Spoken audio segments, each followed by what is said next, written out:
نعم من يهده الله فلا مضل له ومن يضلله فلا هادي له وأشهد أن لا إله إلا الله وحده لا شريك له وأشهد أن محمدا عبده ورسوله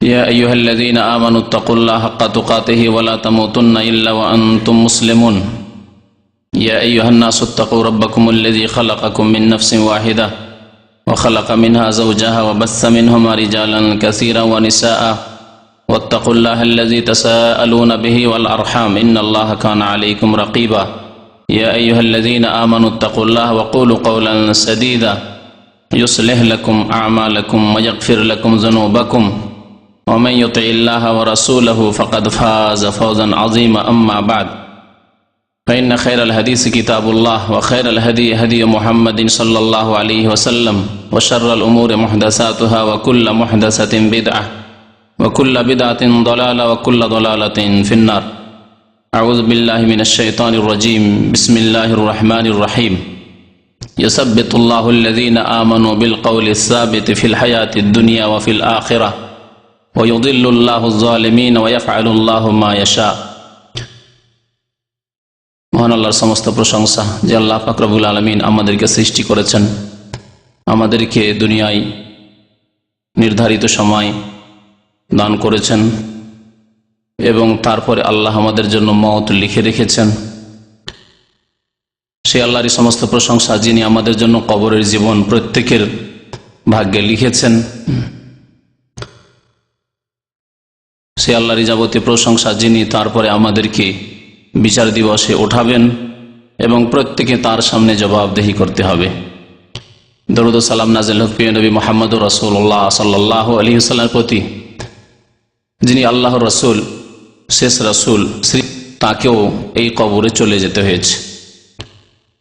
গত মাসে আলোচনা করেছিলাম মওত সম্পর্কে এবং সেই আলোচনায় যদিও চেষ্টা করেছিলাম যে মওতের সাথে কবরকে সেরে দেওয়া যায়, কিন্তু 1 ঘন্টায় সেই আলোচনা মওত সম্পর্কেই শেষ করা যায়নি। সুতরাং কবরের বিষয়টি বাকি রয়েছিল, সেই সম্পর্কে আজকে আপনাদের সামনে আলোচনা করব।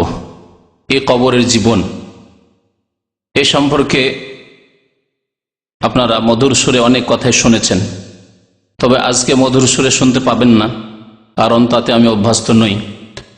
তবে কবর জীবন সম্পর্কে কোরআন এবং হাদিসে আল্লাহ পাক রব্বুল আলামিন কি বলেছেন, তাঁর রাসূল সাল্লাল্লাহু আলাইহি সাল্লাম কি বলেছেন এবং কবরে আমাদের কি হবে, কি অবস্থার সম্মুখীন হব এবং কবরের আযাব হওয়ার কারণগুলি কি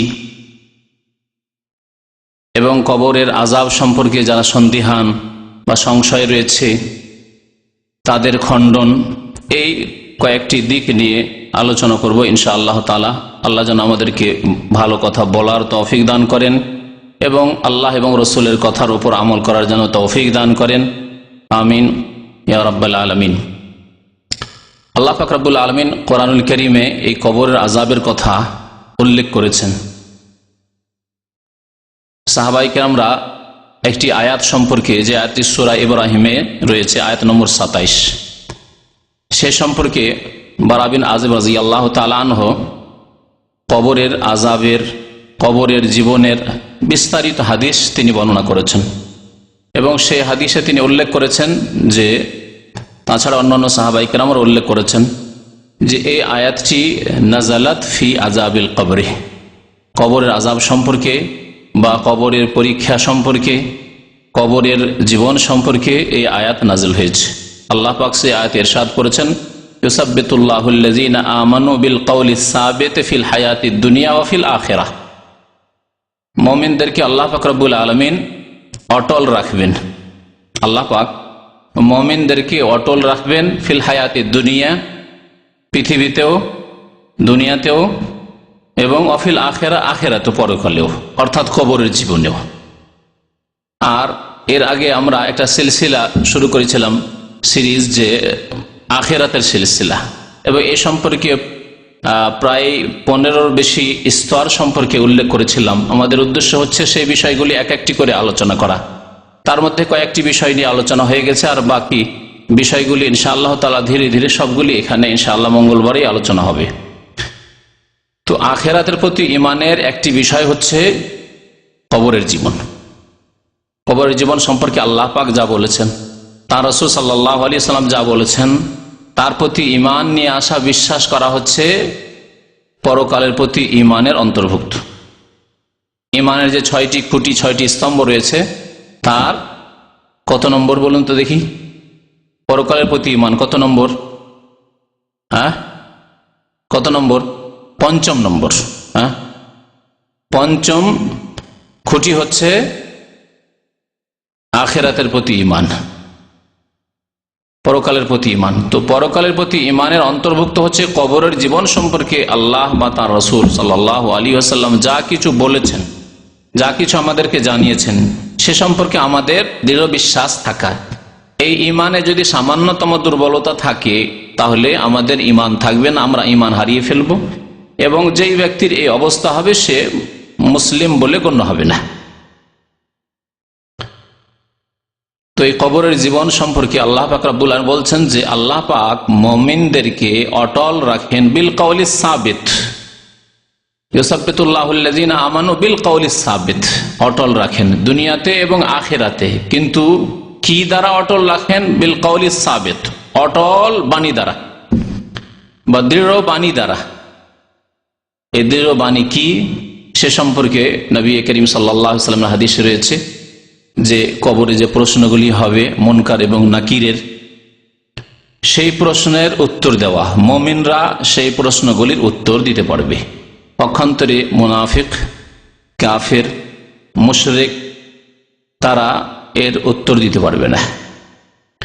তো কবরের আযাব বা কবরের জীবন সম্পর্কে প্রথম যে বিষয়টি নিয়ে আলোচনা করব তা হচ্ছে কবরের জীবনে একটি বিষয় ঘটবে, তাকে হাদিসের ভাষায় বলা হয়েছে ফিতনাতুল কবর।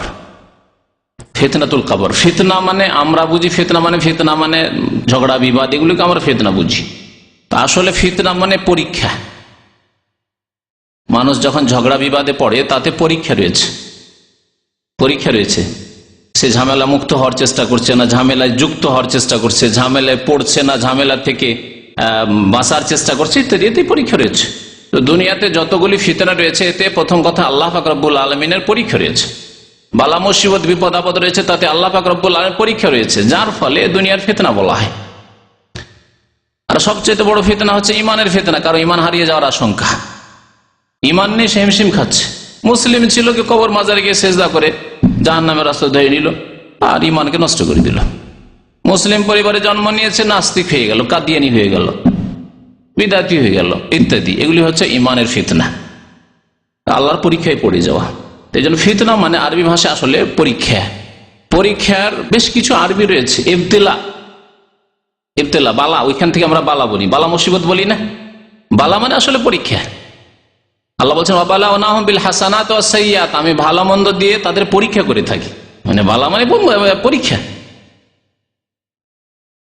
তো নবী করিম সাল্লাল্লাহু আলাইহি ওয়াসাল্লামের হাদিসে রয়েছে যে কবরের জীবনে ইবতিলা হবে, অর্থাৎ পরীক্ষা হবে। ইন্নাকুম তুফতানুনা ফিল কবর, তোমাদের সেখানে ফিতনা মানে পরীক্ষা হবে। কবরে পরীক্ষা হবে। এই পরীক্ষাকে ইমতিহান বলে, এই পরীক্ষাকে ইখতিবার বলে, বালা বলে, ফিতনা বলে, এগুলি সব পরীক্ষার অর্থে আরবি ভাষায়। তো কবরের জীবনে পরীক্ষা হবে একটি বিষয় রয়েছে। কবরের জীবনে হয় আল্লাহর নিয়ামত রয়েছে আর না হয় আযাব রয়েছে।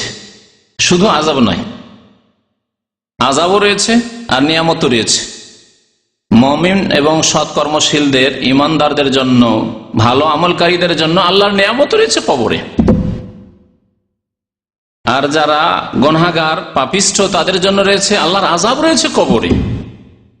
এই জন্য দ্বিতীয় যে বিষয়টি সেটি হচ্ছে কবরের জীবনে আল্লাহর নিয়ামত অথবা আল্লাহর আযাব। নাইমুল কবরি ওয়া আযাবুহু, কবরের আযাব অথবা কবরের নিয়ামত, এই দুটির একটি অবস্থা হতে পারে। আর কবরের জীবনে যে আযাবগুলি হবে, কেন আযাব হবে, তো একটি করে আলোচনা শুরু করি। কবরের ফিতনা, এই কবরের আযাব সম্পর্কে বেশ কিছু হাদিস উল্লেখ করেছি। কবরের জীবনে আযাব যে হবে, আযাবের দুটি ধরন রয়েছে। একটি আযাব হচ্ছে স্থায়ী আযাব, স্থায়ী আযাব, চিরকাল আযাব হয়ে থাকবে। এক শ্রেণীর মানুষ রয়েছে যাদের কবরে চিরকাল আযাব, যেই দিন থেকে কবরে পৌঁছিল মরার পরে কিয়ামত পর্যন্ত, সিংহায় ফুৎকার দেওয়া পর্যন্ত আর কবর ফেটে ওঠা পর্যন্ত কবরের আযাব হতে থাকবে, আযাবে দাইম। আল্লাহ পাক রব্বুল আলামিন সূরা গাফির আয়াত নম্বর 46 ফেরাউন এবং ফেরাউনের সেনাবাহিনী, ফেরাউনের অনুসারী যারা মিশরে ছিল, জালেম কাফের, তাদের সম্পর্কে, কবরের জীবন সম্পর্কে আল্লাহ এখানে উল্লেখ করেছেন। কোরআন কারিমে এই আয়াতে কবর আযাবের কথা উল্লেখ করা হয়েছে। আন্নার ইউরাদুনা আলাইহা গুদুওয়ান ওয়া আশিয়া, জাহান্নামের আগুন পেশ করা হচ্ছে গুদুওয়ান ওয়া আশিয়া, সকালে এবং বিকালে। তাহলে সকাল বিকাল অর্থাৎ সারাদিন তাদের উপর আযাব চলতি আছে জাহান্নামের আগুনের। ওয়ায়াউমা তাকুমুস সাআত, এবং কিয়ামত যেই দিন কায়েম হবে সেই দিনও তাদের জন্য জাহান্নামের আযাব রয়েছে। তারপরে আল্লাহ পাক বলছেন আদখিলু আলা ফিরআউন আশাদ্দাল আযাব, হে আমার ফেরেশতারা, তোমরা ফেরাউনের বংশধরকে, ফেরাউনের অনুসারীদেরকে, ফেরাউনের ভক্তদেরকে কঠোর শাস্তিতে দাখিল করো। আদখিলু আলা ফিরআউন আশাদ্দাল আযাব। তাহলে এই আয়াতে আল্লাহ পাক রব্বুল আলামিন যেটি লক্ষণীয় বিষয় তা হচ্ছে কিয়ামতের দিনে আযাব হবে, তার আগে এক আযাবের কথা আল্লাহ উল্লেখ করেছেন। জাহান্নামের আগুন পেশ করা হচ্ছে সকালে বিকালে, এটি কিয়ামতের আগেই। আর কিয়ামতের আগের জীবন হচ্ছে কবরের জীবন, কিয়ামতের আগের জীবন হচ্ছে কবরের জীবন। তো এইভাবে আল্লাহ পাক রব্বুল আলামিন কবরের আযাবের কথা এই আয়াতে উল্লেখ করেছে। তাহলে যারা ফেরাউনের মতো চরিত্রের কাফের, মুশরিক, মুনাফিক, এমনকি বেনামাজি ভাই থাকলে কষ্ট নেবেন না, আপনার সতর্ক করার জন্য বলছি আর আপনার সংশোধনের জন্য বলছি। নবী করিম সাল্লাল্লাহু আলাইহি সাল্লাম বলেছেন, যারা নামাজ 5 ওয়াক্ত কায়েম করে না, ওয়া কানা ইয়াউমাল কিয়ামাতি মা কারুনা ওয়া ফিরআউনা ওয়া হামানা ওয়া উবাই ইবনে খালফ, বেনামাজি কিয়ামতে কার সাথে উঠবে?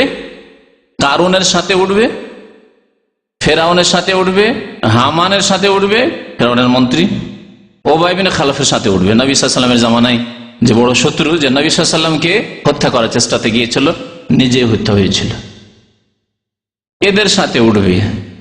তাহলে এই আয়াতে যে আল্লাহ পাক রব্বুল আলামিন কবর আযাবের কথা উল্লেখ করেছেন, ফেরাউনের যারা অনুসারী, ফেরাউনের ভক্ত, তাদের, ফেরাউনের সাথে যারা উঠবে অর্থাৎ বেনামাজি, যে নামাজের হেফাজত করলো, আমাল্লাম ইউহাফিজ আলাইহিন্না, যারা নামাজের হেফাজত করলো না, 5 ওয়াক্ত নামাজ কায়েম করলো না, তারা ফেরাউনের সাথে উঠবে আর অন্যান্য কাফেরদের সাথে উঠবে। তাহলে যখন ফেরাউনের সাথে উঠতে হবে, তাহলে ফেরাউনেরও তো আযাব হবে, বা ফেরাউনকে যেই রকমের আযাব হবে সেই রকমের আযাব হবে। কবরের আযাব ফেরাউনের হচ্ছে, ফেরাউনের অনুসারীদের হচ্ছে, যারা বেনামাজি হবে তাদেরও হবে। সুতরাং নামাজ সম্পর্কে যাতে করে মুসলিম উম্মাহ সতর্ক হয়, কমপক্ষে মুসলিম উম্মাহ যদি মুসলিম থাকতে চায় তাহলে নামাজ কায়েম করবে। ঠিক তো কবরের আযাব সম্পর্কে বেশ কিছু হাদিস রয়েছে এবং প্রত্যেকটি হাদিসে নতুন নতুন কথা রয়েছে। সুতরাং প্রত্যেকটি হাদিস থেকে যে হাদিসগুলি, কয়েকটি হাদিস উল্লেখ করছি আপনাদের সামনে। আনাস বিন মালিক রাদিয়াল্লাহু তাআলা আনহু একটি হাদিস বর্ণনা করেছে, যে হাদিসটি বুখারী মুসলিমে রয়েছে। এই হাদিসে কবর আযাব সম্পর্কে সংক্ষিপ্ত বিবরণ রয়েছে। বুখারী মুসলিমে যে হাদিসটি রয়েছে কবর আযাব সম্পর্কে বা কবরের জীবন সম্পর্কে, তাতে একটু সংক্ষেপে উল্লেখ করা হয়েছে। তাতে বলা হয়েছে যে আন্না রাসূলুল্লাহ সাল্লাল্লাহু আলাইহি ওয়াসাল্লাম قال, আল্লাহ রাসূল সাল্লাল্লাহু আলাইহি ওয়াসাল্লাম বলেন, ইন্নাল আবদা ইযা ওযিয়া ফি কবরিহি, বান্দাকে যখন তার কবরে রেখে দেওয়া হয়, কবরে যখন বান্দাকে রেখে দেওয়া হয়, বান্দা মানে আমরা আমাদের দেশের ভাষায় বান্দা মানে বুঝি মুসলিম বান্দা, তাই না? কিন্তু মানুষ মাত্রই বান্দা, এমনকি জিনও আল্লাহর বান্দা, সারা বিশ্বের সমস্ত সৃষ্টি আল্লাহর বান্দা। তো বান্দা বললে শুধু মুসলিম ভাববেন না, বান্দা মানে যে কোনো মানুষ। তবে যে মুসলিম মুমিন হয়েছে সে আল্লাহর বন্দেগী সাদরে গ্রহণ করেছে, স্বীকার করেছে আল্লাহ তোমার আমি বান্দা, আমি তোমার বন্দেগী করব, অঙ্গীকার করেছে এবং আমলে তা পরিণত করেছে। আর যে কাফের, যে মুশরিক, যে বেদিন, যে নাস্তিক, যে বেনামাজি, সে এই আল্লাহর বন্দেগীকে অস্বীকার করেছে অথবা তাতে অবহেলা করেছে, সে আল্লাহর বন্দেগী করেনি। কিন্তু যেই ক্ষেত্রে তার ক্ষমতা চলে না, সেখানে আল্লাহর যে নীতিমালা রয়েছে, সৃষ্টিগত নীতিমালা, সেই মোতাবেক চলতে বাধ্য। মুখে খায়, চোখে দেখে, হাতে ধরে, পায়ে চলে, এ হচ্ছে আল্লাহর বন্দেগী, গোলামি। কারণ এই ক্ষেত্রে সে পেরে ওঠে না, আল্লাহ পাক যেভাবে সৃষ্টি করেছে সেইভাবে তাকে চলতে হচ্ছে। কিন্তু এই বন্দেগী দিয়ে সে মুক্তি পাবে না যতক্ষণ পর্যন্ত স্বেচ্ছায় খুশি হয়ে অন্তর থেকে খুলুসিয়াতের সাথে আল্লাহর ইবাদত বন্দেগী না করবে। তো নবী করিম সাল্লাল্লাহু আলাইহি ওয়াসাল্লাম বলছেন, বান্দাকে যখন তার কবরে রেখে দেওয়া হয়, ওয়াতাওয়াল্লা আনহু আসহাবুহু, সাথী সঙ্গীরা জানাজার নামাজ পড়ে দাফন করে মাটি দিয়ে ফিরতে লাগে। যতই আপনজন হোক না কেন, মাটি দেওয়ার পরে সেখান থেকে ফিরবেন। যদি বিদাতিদের মতো কিছুদিন বসেও থাকেন, বিদাতিরা কিছুদিন ওখানে তামু টাবু লাগিয়ে, বেশ কিছু বিদাতি রয়েছে, বিভিন্ন দেশে রয়েছে, এরকম খবর আমরা পাই। তবে জরুরি নয় যে এই বিদাত সব এলাকায় থাকবে, প্রত্যেক বিদাতিদের মধ্যে থাকবে। হয়তো আপনার এলাকার বিদাতিতে নাই, কিন্তু অন্যান্য এলাকার বিদাতিরা এসব কাজ করে, তামু টাবু লাগিয়ে কোরআন খানি করতে থাকে। 1 সপ্তাহ, 2 সপ্তাহ, 10 দিন কোরআন খানি করতে থাকে, আর 24 ঘন্টা ওই কবরের কাছে অবস্থান করে। এরকম কিছু বিদাত রয়েছে মুসলিম সমাজে। তো যখন সাথী সঙ্গীরা সেখান থেকে দাফন করে ফেরত হয়, সাথে সাথে ফেরেশতাগণ চলে আসেন প্রশ্ন করার জন্য, আর এসে তাকে উঠিয়ে বসিয়ে দেন ফেরেশতাগণ। এত তাড়াতাড়ি দ্রুত এই কাজটি হয় যে নবী করিম সাল্লাল্লাহু আলাইহি ওয়াসাল্লাম বলছেন, ওয়া ইন্নাহু লা ইয়াসমাউ কারআনি আলাইহিম। বুখারী মুসলিমের হাদিসে রয়েছে যে সময় উঠিয়ে বসানো হয় তখন লোকেরা যে ফিরে চলে যাচ্ছে তাদের জুতো স্যান্ডেলের আওয়াজ শুনতে পায়, যে আমাকে রেখে আমার আব্বা চলে গেল, আমার ভাইরা চলে গেল, আমার দোস্ত বন্ধু চলে গেল, সবাই চলে গেল আমাকে রেখে। জুতোর আওয়াজ শুনতে পায়, স্যান্ডেলের আওয়াজ শুনতে পায়। আতাহু মালাকানে ফায়ুকঈদানি, নবী করিম সাল্লাল্লাহু আলাইহি ওয়াসাল্লাম বলছেন যে 2 ফেরেশতা চলে আসেন। অন্য হাদিসে রয়েছে আহাদুহুমা ইউকালু লাহু মুনকার। মুনকার আমাদের দেশের লোকেরা কি বলে? মুনকির নাকির, সোজা ভাষায়। আসলে মুনকির নাকির নয়, মুনকার আর নাকির। তো 2 ফেরেশতা আসেন আর এসে বসিয়ে দেন ওই লোককে। তারপরে প্রশ্ন শুরু হয়। প্রশ্ন কি হয়? এই প্রশ্ন, বিস্তারিত প্রশ্নের উল্লেখ করা হয়েছে নবী করিম সাল্লাল্লাহু আলাইহি ওয়াসাল্লামের আরেকটি হাদিসে, যা বারা বিন আযিব রাদিয়াল্লাহু তাআলা আনহু বর্ণনা করেছেন। সুতরাং বিস্তারিত একসাথে আপনাদের সামনে উল্লেখ করি। নবী করিম সাল্লাল্লাহু আলাইহি ওয়াসাল্লাম একদিন এক জানাজায় গেলেন, আর জানাজায় আনসারীদের জানাজা ছিল, কোন এক আনসারী ইন্তেকাল করেছিল। জানাজায় গিয়ে বলছেন সাহাবারা, যে ফান্তাহাইনা ইলাল কবরে, আমরা কবরের কাছে পৌঁছিলাম, আর এখনো দেখছি যে কবর প্রস্তুত করা হয়নি। ওয়ালাম্মা ইউলহাদ, এখনো কবর প্রস্তুত করা হয়নি। কবর সম্পর্কে আপনাদের অবগতির জন্য বলছি যে কবর 2 প্রকারের হয়, একটা হচ্ছে লাহাদ আর একটা হচ্ছে আপনার শাক। নবী সাল্লাল্লাহু আলাইহি ওয়াসাল্লাম আল্লাহাদু লানা ওয়া শাক্কু লিগাইরিনা, সন্দুক কবর একটাকে বলে, ওটা হচ্ছে শাক। সন্দুক কবর মানে বক্সের মতো, বাক্সর মতো যে কবর তৈরি করা হয়। আমাদের দেশের মাটি যেহেতু নরম, সেই জন্য সন্দুক কবরই করতে হয়, বক্সের মতোই করতে হয়। আর আরেকটি কবর হচ্ছে বাঁকা কবর, লাহাদ মানে বাঁকা হয়ে থাকে, মাটিটাকে বাঁকা করে খনন করা হয়। নরম মাটি, মসৃণ মাটি, যেখানে দোআঁশ মাটি, এই মাটি ভুসে পড়ে যাবে। সেই জন্য সাধারণত আমাদের দেশের অনেকে এই কবরের কথা যায় না। আরব দেশের মাটি যেহেতু পাথরের মাটি, শক্ত মাটি, সেই জন্য এই দেশে অধিকাংশ ক্ষেত্রে দেখা যায় যে এরা লাহাদ করে। এবং নবী করিম সাল্লাল্লাহু আলাইহি ওয়াসাল্লামের যে মোবারক কবর রয়েছে, এটি কি ধরনের কবর রয়েছে বলতে পারেন?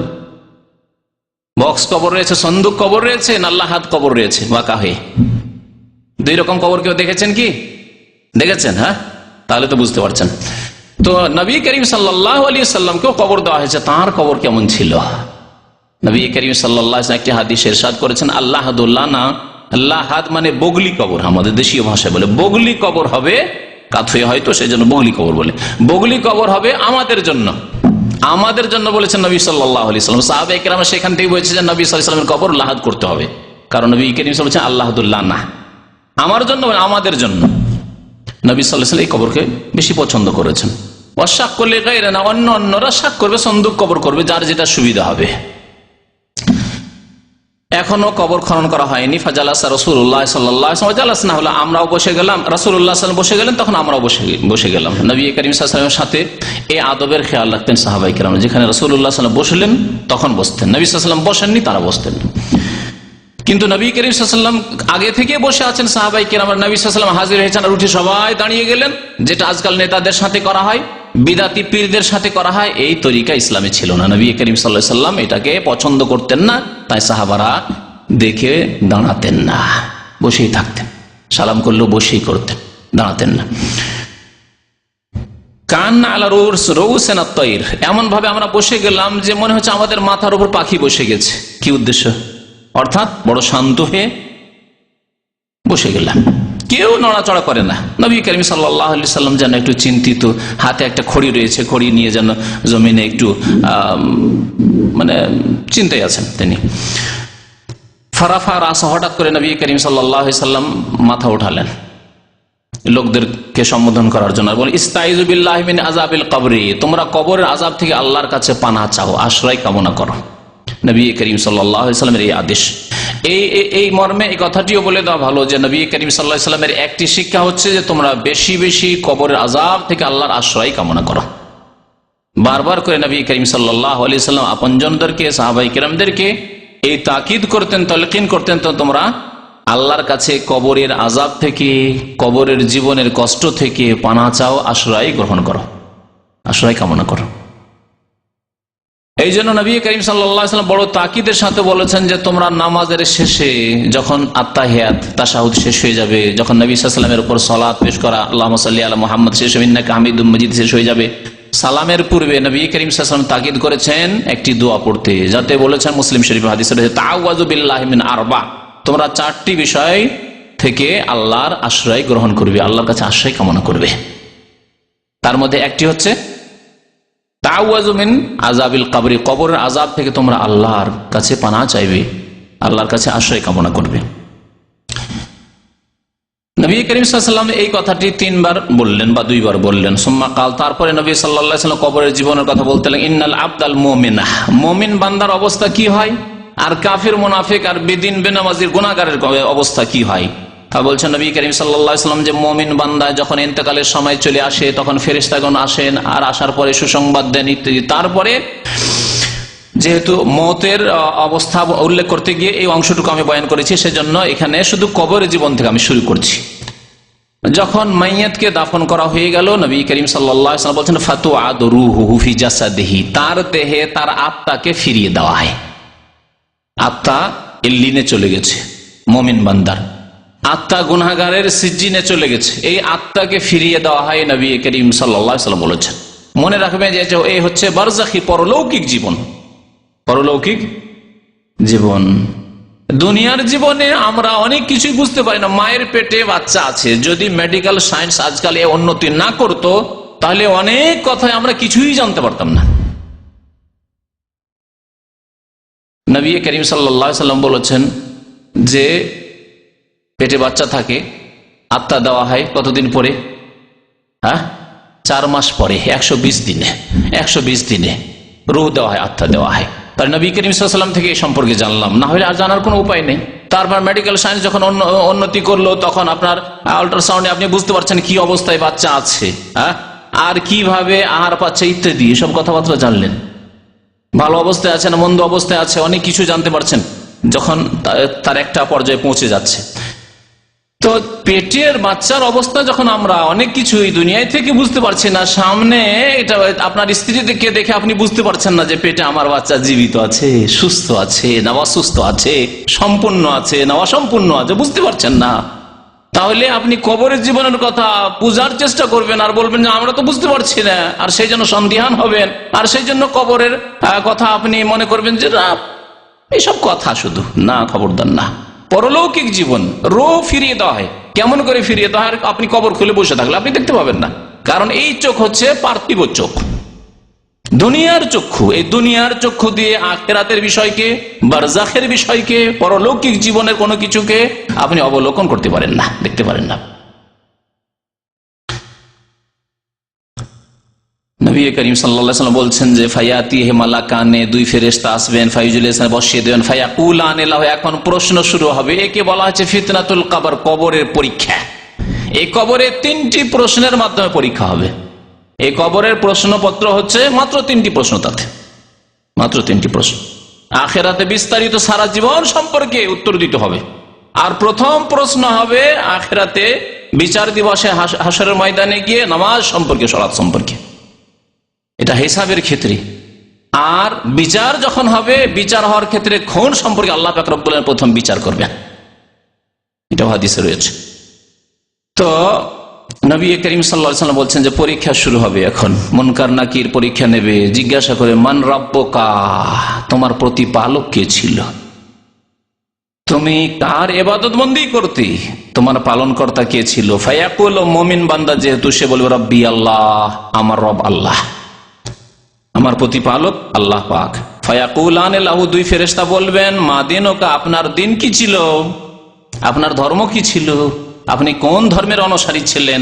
ফায়াকুল, সে বলবে দ্বীনুল ইসলাম, আমার দিন ছিল, ধর্ম ছিল ইসলাম, আর ইসলাম ছাড়া অন্য কোন দিন আল্লাহ কবুল করবেন না। সুতরাং এই ভ্রান্ত ধারণা এক শ্রেণীর জানার শিক্ষিত লোকেরা, স্কুল কলেজ ইউনিভার্সিটির শিক্ষিত লোকদের এই দূর করতে হবে। এটি হচ্ছে কুফরি মতবাদ, বলছে যে কোনো ধর্মের উপর যদি সৎ থাকে তো কেন আল্লাহ কবুল করবেন না। আরে কেন কবুল করবেন না, আপনার যুক্তিতে না, আল্লাহ পাক রব্বুল আলামিন আল্লাহ বলছেন ইন্নাদ-দীন ইনদাল্লাহিল ইসলাম, আল্লাহর মনোনীত দিন, স্বীকৃত দিন হচ্ছে ইসলাম। আল্লাহ পাক বলছেন ওমান ইয়াবতাগি গায়রাল ইসলামি দীনান ফালা ইউকবাল মিনহু, যে ব্যক্তি ইসলাম ছাড়া অন্য কোন জীবন বিধান সন্ধান করবে এবং তার মাধ্যমে মুক্তি চাইবে, আল্লাহ কখনো তা গ্রহণ করবেন না। ওয়া হুয়া ফিল আখিরাতি মিনাল খাসিরিন, এবং পরকালে সে ক্ষতিগ্রস্তদের অন্তর্ভুক্ত হবে। আমি একটা পার্থিব উদাহরণ দিয়ে বুঝাই, কারণ পার্থিব উদাহরণ দিলে মানুষ বেশি বুঝতে পারে। বাংলাদেশে ৭১-এর পরে যে আইন আছে, সংবিধান আছে না, সংবিধান আছে। যদি আজকাল কিছু লোকেরা বলে যে না এই নতুন সংবিধান আমরা মানি না, এখন আমরা মানবো ওই পাকিস্তানি যুগের ওই ৪৭-এর সংবিধান মানবো, পাকিস্তানের যে সংবিধান ছিল, অথবা তার আগে ইংরেজের কেউ, আবার ইংরেজপন্থীরা কেউ যদি থাকে বাংলাদেশে, তার বলছে আমরা ওই ইংরেজদের আইন মানবো। হ্যাঁ, বা যদি কিছু আর মুসলিম থাকে তার বলে না ইসলামী রাষ্ট্র ছিল মোগলদের যুগে, আমি মোগলদের আইন মানবো, চলবে? কোনটা আইন মানতে হবে, কোন সংবিধান মানতে হবে? হ্যাঁ, যেই সংবিধান বর্তমান চলছে, আগের সংবিধানগুলিকে রহিত করে দেওয়া হয়েছে, দেশ থেকে বিদায় করে দেওয়া হয়েছে, সেই সংবিধান মানতে চাইবেন আপনি দেশদ্রোহী হবেন। আল্লাহ পাক রব্বুল আলামিন যিনি জীবন বিধান নাজেল করেছেন, শরীয়ত নাজেল করেছেন, যিনি নাজেল করেছেন নূহ আলাইহিস সালামের উপর, যিনি নাজেল করে ইব্রাহিম আলাইহিস সালামের উপর, যিনি দিন নাজেল করেছেন মুসা আলাইহিস সালামের উপর, যিনি দিন নাজেল করেছেন ঈসা আলাইহিস সালামের উপর, যিনি দিন নাজেল করেন মুহাম্মদ রাসূলুল্লাহ সাল্লাল্লাহু আলাইহি ওয়াসাল্লামের উপর, তিনি ঘোষণা করে দিয়েছেন যে আগের বিধানগুলি আমি রহিত করে দিলাম, রহিত করে দিলাম, সেগুলি মানলে তুমি আল্লাহদ্রোহী হবে, আর আসামের কাঠগড়ায় তোমাকে দাঁড়াতে হবে, জাহান্নামে তোমাকে যেতে হবে। সুতরাং মুক্তি নেই। আল্লাহ পাক বলছেন যে কিয়ামত পর্যন্ত আমার যে বিধান চালু থাকবে, বলবৎ থাকবে, সেই বিধান হচ্ছে দ্বীন ইসলাম। ইন্নাদ-দীনা ইনদাল্লাহিল ইসলাম। প্রিয় নবী মুহাম্মদ রাসূলুল্লাহ সাল্লাল্লাহু আলাইহি ওয়াসাল্লাম তাই বলেছেন, ওয়াল্লাহি, আল্লাহর কসম করে বলছি, সহিহ মুসলিমের হাদিস, আল্লাহর কসম করে বলছি, লা ইয়াসমাউ বি, আমার সম্পর্কে শুনলো ইহুদিয়ুন আও নাসরানী, অথবা খ্রিস্টান, অথবা আর কোন জাতির লোক যদি শুনতে পায় যে মুহাম্মদুর রাসূলুল্লাহ সাল্লাল্লাহু আলাইহি ওয়াসাল্লাম শেষ রাসূল হয়ে এসেছেন, সুম্মা লা ইউমিনু বি, শোনা সত্ত্বেও সে ঈমান নিয়ে আসলো না, কালিমা লা ইলাহা ইল্লাল্লাহ মুহাম্মাদুর রাসূলুল্লাহ পড়লো না, ইল্লা কানা মিন আহলিন নার, তাহলে সে জাহান্নামী হবে। যতই সৎ হোক না কেন, যতই ভালো মানুষ হোক না কেন, যতই চরিত্রবান হোক না কেন, ইল্লা কানা মিন আহলিন নার, নবী করিম সাল্লাল্লাহু আলাইহি ওয়াসাল্লাম ইরশাদ করেছেন। দ্বীন ইসলাম আল্লাহর মনোনীত দিন, কিয়ামত পর্যন্ত যা থাকবে। তো নবী করিম সাল্লাল্লাহু আলাইহি ওয়াসাল্লাম বলছেন যে জিজ্ঞাসা করা হবে দিন সম্পর্কে, তখন মুমিন জবাব দিবে দ্বীনুল ইসলাম। তারপরে জিজ্ঞাসা করা মা হাযার রাজুল আল্লাযী বুইসা ফীকুম, তিনি কে ছিলেন, তিনি কে ছিলেন যাকে তোমাদের কাছে পাঠানো হয়েছিল।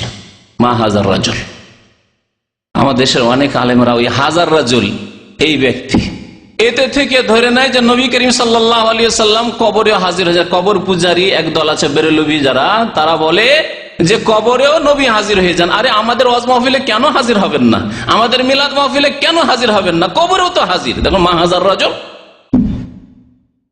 ইনি কে? ফেরেশতাগণ বলছেন। এই দিয়ে কি এটা প্রমাণ হয়? কখনো প্রমাণ হয় না।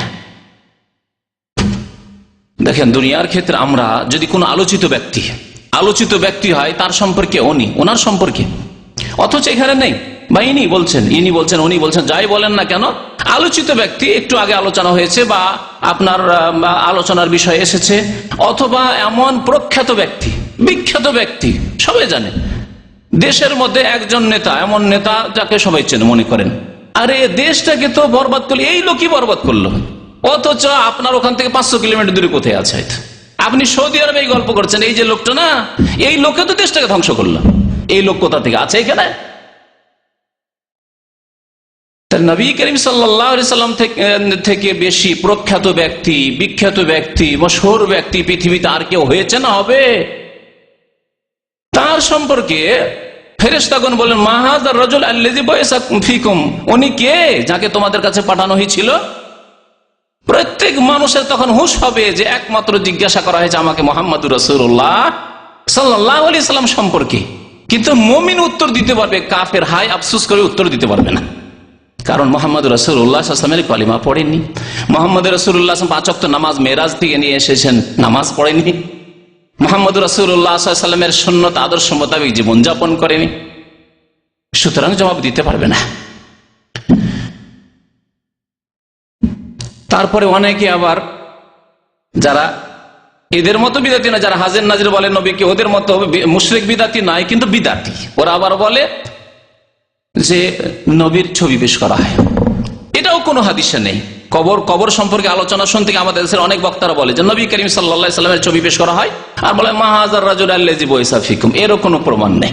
এই হাজা ছাড়া আর কোনো বেশি প্রমাণ নেই। সুতরাং এর দ্বারা এই কথা সাব্যস্ত করা যায় না নবী করিম সাল্লাল্লাহু আলাইহি সাল্লামের কবরে পেশ করা হবে, দৃশ্য পেশ করা হবে, আর বলা হবে যিনি কে, না, আল্লাহ ভালো জানে সম্পর্কে। তবে যে কোনো প্রখ্যাত ব্যক্তি সম্পর্কে উনি কে বলে জিজ্ঞাসা করা যেতে পারে, যদিও তিনি সেখানে উপস্থিত নন। মুমিন বান্দা কি বলবে? হুয়া রাসূলুল্লাহ সাল্লাল্লাহু আলাইহি, তিনি মুহাম্মদ রাসূলুল্লাহ সাল্লাল্লাহু আলাইহি ওয়াসাল্লাম। ফায়াকুলান লাহু, আরেকটি প্রশ্ন করবে, খুশি হয়ে ফেরেশতাগণ প্রশ্ন করবে, ওয়ামা ইলমুকা বিহাযার রাজুল, তুমি জানলে কি করে, তুমি জানলে কি করে এই সব উত্তরগুলি? ফায়াকুল, বলবে কারাতু কিতাবাল্লাহ ফাআমানতু বিহি ওয়া সাদ্দাকতু, আমি আল্লাহর কিতাব পড়েছিলাম, কোরআনে কারীম পড়েছিলাম। কালকার যে কোরআন পড়া যারা তেলাওয়াত করতে পারেন, শুধু আরবি তেলাওয়াত করেই কি উত্তর দেওয়া যাবে? না কোরআনের অর্থ বুঝতে হবে, তাফসীর বুঝতে হবে? হ্যাঁ, শুধু আপনি আরবি পড়তে পারেন আর কোন রকম মানে তেলাওয়াত করতে পারেন, তা পড়েই বুঝে নিয়েছেন কোরআন? না, তাহলে বোঝা গেল যে কারাতু কিতাব, আল্লাহর কিতাব পড়েছি মানে তার তেলাওয়াতও পড়েছি, তাফসীরও পড়েছি, অর্থও পড়েছি, বুঝেছি, তা দিয়ে জেনেছি, এই উত্তরগুলি জেনেছি যে আমার রব আল্লাহ, আমার দিন ইসলাম এবং আমার নবী মুহাম্মদ সাল্লাল্লাহু আলাইহি ওয়াসাল্লাম।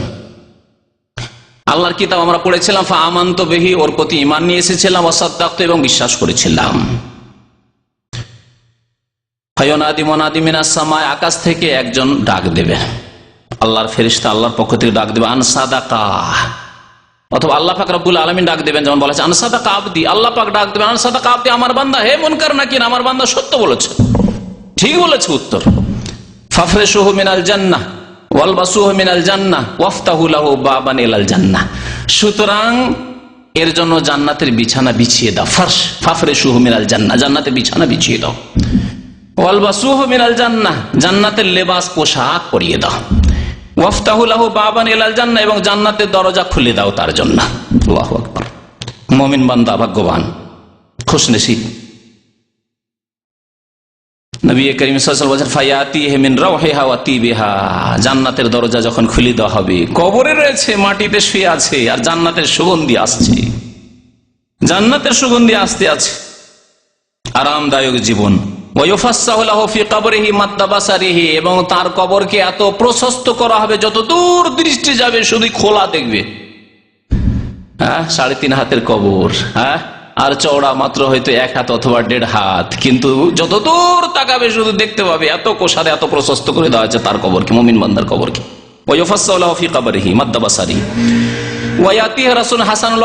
একজন হঠাৎ করে একজন মানুষ এসে হাজির, এই প্রশ্নের উত্তর হয়েছে, আর একজন মানুষ এসে হাজির, খুবই সুন্দর দেখতে, হাসানুস সিয়াবের কাপড়ও খুব সুন্দর পরে আছে, তাইয়্যিবুররি, আর সুগন্ধি তার শরীর থেকে ছড়াচ্ছে। ফায়াকুল আবশির, সে এসে বলছে, বান্দা আব্দুল্লাহ, তোমার ইন্তেকাল হয়েছে, তুমি কবরে এসেছো, চিন্তা করিও না, কোনো চিন্তা নেই, আবশির, তোমার সুসংবাদ তোমার জন্য, বিল্লাযী ইয়াসুররুকা, তোমার জন্য এমন সুসংবাদ নিয়ে এসেছি যে তুমি খুশি হয়ে যাবে। তো তোমার সাথে এই ওয়াদাই করা হয়েছে। ফায়াকুল মান আনতা, তুমি কে? আমার কাছে এখানে আসলে তুমি কোথা থেকে আসলে, কে তুমি? ফাওয়াজহুক, বলছেন নবী করিম ফাওয়াজহুক আল ওয়াজহু ইয়াজি বিল খাইরে, তোমার এই মোবারক চেহারাটা আমার জন্য কল্যাণ নিয়ে এসেছে। ভাগ্যবান আমি যে তোমার মতো লোক আমার সাথে দেখা করতে এসছে। তখন সে সুন্দর মানুষ বলবে, মানুষের রূপ ধরে এসে বলছে আনা আমালুকা সালেহ, আমি তোমার নেক আমল, আমি তোমার নামাজ, আমি তোমার রোজা, আমি তোমার কালেমা, আমি তোমার ঈমান, আমি তোমার মাতা পিতার খেদমত, আমি তোমার হজ, আমি তোমার উমরা, আমি তোমার যাকাত ইত্যাদি সাদকা খায়রাত। ফায়াকুল রব্বি আকিমিস সাআহ, আর এই বলা খুশিতে আর কি করবে দিশেহারা হয়ে যাবে, বলবে আল্লাহ আরে কবরে রেখে কি হবে, আল্লাহ তাড়াতাড়ি কিয়ামত করো। রব্বে আকিমিস সাআহ, আল্লাহ তাড়াতাড়ি কিয়ামত কায়েম করো, তাহলেই তো জান্নাতে যেতে পারো। জান্নাতের সুগন্ধি আসছে, জান্নাতের লেবাস পোশাক দেওয়া হচ্ছে, সরাসরি জান্নাতে যাবো। আল্লাহ তাড়াতাড়ি কিয়ামত হোক, তাড়াতাড়ি কিয়ামত হোক। হাত্তায়ের আরজাইলা আহলি ওয়া মালি, যাতে করে আমার পরিবারকে আমি পেয়ে যাই, আমার ধন সম্পদ পেয়ে যাই, অর্থাৎ আমার ধন সম্পদ যে রয়েছে, আমার নিয়ামত যে জান্নাতে রয়েছে তা আমি পুরোপুরি পেয়ে যাব। আল্লাহ তাড়াতাড়ি কিয়ামত কায়েম করো। নবী করিম সাল্লাল্লাহু আলাইহি ওয়াসাল্লাম বলছেন ওয়াইনাল আবদাল কাফের, কাফের বান্দা, কাফের মুনাফিক মুশরিক। অন্য হাদিসে রয়েছে বুখারী শরীফে যে মুনাফিক মুশরিক তো যে কোনো এমন পাপিষ্ট হোক না কেন, ফাতুআদু রূহু ফি জাসাদিহি, তার দেহে তার আত্মা ফিরিয়ে দেওয়া হয়, ফেরেশতা আসে, তারপর জিজ্ঞাসা করে, ওই প্রশ্নগুলি করে, মান রাব্বুকা, তোমার রব কে? উত্তরে বলে হা হা লাদ্রি, আফসোস আফসোস, আক্ষেপ আক্ষেপ, লাদ্রি, কিছুই জানি না, কিছুই জানি না। বুখারী শরীফের হাদিসটিতে একটু পার্থক্যের সাথে রয়েছে, মুনাফিকরা বলবে সামিতুন নাসা ইয়াকুলুনা কাযা ফাকুলতু কাযা, আমি কিছু জানি না তেমন, তবে লোকদেরকে শুনতাম যারা নামাজ রোজা করতো তাদের কাছে শুনতাম যে এইরকম বলে যে আল্লাহ নাকি আছে, তারপরে আমাদের দিন নাকি ইসলাম, আর 5 ওয়াক্ত নামাজ ফরজ, এরকম বলতো তারা। আর বলতো যে আমাদের নবী নাকি মুহাম্মদ সাল্লাল্লাহু আলাইহি সাল্লাম। নাস্তিক লোকেরা, মুনাফিক লোকেরা যারা মুসলিম সমাজে বসে আছে কিন্তু আসলে তারা মুসলিম নয়, এই ধরনের লোকেরা মুনাফিকরা বলবে। জি,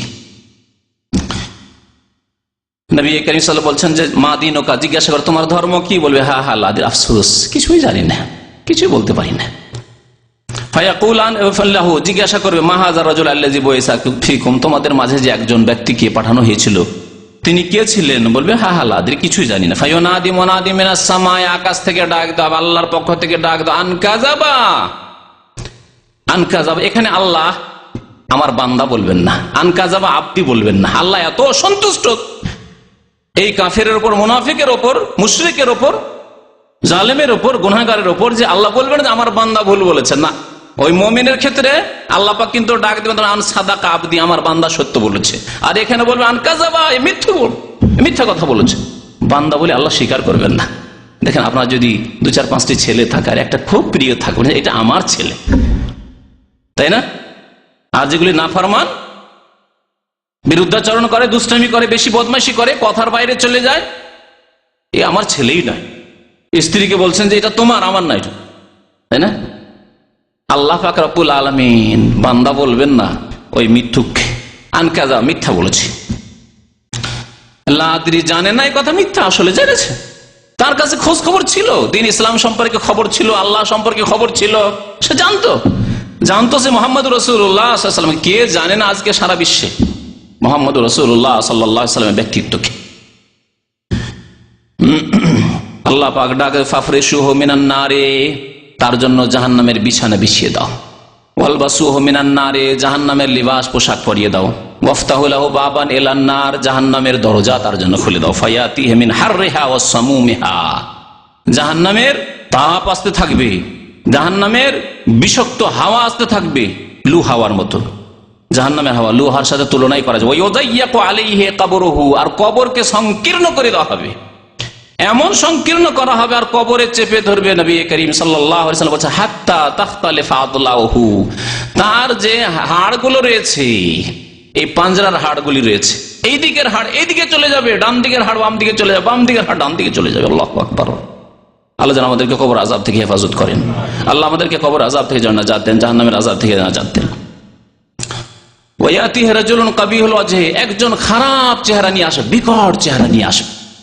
প্রশ্ন হয়ে গেল ফেল, বিকট চেহারা নিয়ে একজন এসেছে মানুষের রূপ ধরে, কাবিহা সিয়াবে, আর নোংরা ময়লা কাপড় পরে এসেছে, মুনতেন রুই, আর একবারে দুর্গন্ধ ছড়াচ্ছে, সড়া গন্ধ আসছে। ফায়াকুল আবশির, তোমার জন্য সুসংবাদ নিয়ে এসেছি, কিন্তু বিল্লাযী ইয়াসুকা, সেই সুসংবাদ তোমাকে খুব খারাপ লাগবে। তোমার জন্য এমন সংবাদ নিয়ে এসেছি যে সংবাদ তোমার জন্য দুঃখজনক সংবাদ। মানুষকে বেশি লাঞ্ছিত করার জন্য দুঃসংবাদকে সুসংবাদ বলা হয়। কাউকে মারতে চাইছেন আর বলছেন যে তোকে মজা দেখাবো, বলেন না? মজা আবার কিসের আছে? মজা তো নেই, কিন্তু বেশি লাঞ্ছিত করার জন্য। তো তাই আবশের তাকে বলা হবে। হাযা ইয়ামুকাল্লাযী কুনতা তুআদ, এই দিনের কথাই বলা হয়েছিল যে একদিন কবরে আসতে হবে, তোমাকে বলা হয়েছিল, নবী বলেছিলেন, কোরআন হাদিসে ছিল, আলেমদের কাছ থেকে শুনেছিলে যে একদিন কবরে আসতে হবে। ফায়াকুলু মান আনতা, জিজ্ঞাসা করবে সেই কাফের, মুনাফিক, পাপিষ্ট, গুনাহগার, মুশরিক, জিজ্ঞাসা করবে মান আনতা, তুমি কে? এত খারাপ চেহারা নিয়ে আমার সামনে এসেছো, আমাকে ভয় লাগে, কে তুমি?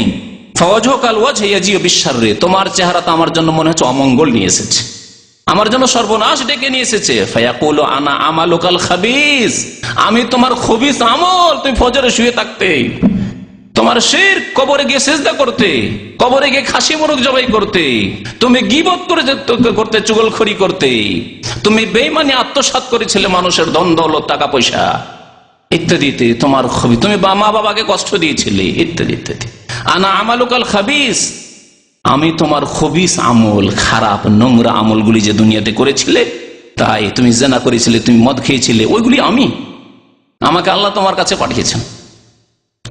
ফায়াকুলু, তখন বলবে যে এই এখনই যে এই অবস্থা, তো বাকি যে কি হবে? তাই সে কি বলবে? কাফের, মুশরিক, গুনাহগার, পাপিষ্ট কি বলবে? রব্বে লা তুকিমিস সাআ, আল্লাহ কিয়ামত কায়েম করিও না, আল্লাহ যা হবে এখানে হোক, আল্লাহ কিয়ামত কায়েম করিও না। কিয়ামত কায়েম হলে পুলসেরাত, বিচার, হিসাব নিকাশ, সারা জীবনের বিস্তারিত হিসাব দিতে হবে, জবাব দিতে হবে, আর জাহান্নামে যেতে হবে, চিরকাল জাহান্নামে থাকতে হবে। আর রব্বে লা তুকিমিস সাআ, এই ছিল, এটি হচ্ছে বিস্তারিত হাদিস, যা বড় সংক্ষেপে আপনাদের সামনে পেশ করলাম, পুরোটাই পেশ করিনি, তবে কবরের জীবনের সাথে সম্পর্কিত কথাগুলি প্রায় চলে এসেছে।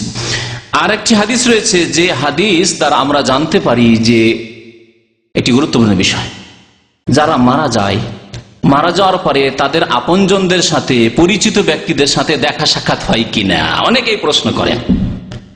এই হাদিসটি নাসাইতে রয়েছে, তাদের সাথে দেখা সাক্ষাৎ হয়, এই হাদিস প্রমাণ করে। নবী করিম সাল্লাল্লাহু আলাইহি ওয়াসাল্লাম এই হাদিসে বলেছেন যে যখন মুমিনের মওতের সময় চলে আসে, তখন রহমতের ফেরেশতা আসসালামু আলাইহি, মুমিনদের আত্মার কাছে, যেখানে কারো বাবা রয়েছে, কারো মা আগেই চলে গেছে, ইন্তেকাল করেছে, রয়েছে দাদা দাদি রয়েছে, নানা নানি রয়েছে, ভাইয়েরা রয়েছে, আত্মীয় স্বজন রয়েছে, কারো স্ত্রী রয়েছে, কারো স্বামী রয়েছে, হয়তো স্ত্রী আগে মারা গেছে, স্ত্রী আগে আছে, পরে স্বামী যাচ্ছে, অথবা স্বামী আগে মারা গেছে, স্বামী চলে গেছে, আর এই বিধবা ইন্তেকাল হওয়ার পরে যাচ্ছে, আপনজনদেরকে পেয়ে গেছে। আর ওয়াহুল মুমিনিন, যদি মুমিন হয় আর নেক আমল থাকে, তাহলে গিয়ে সাক্ষাৎ হচ্ছে ওখানে।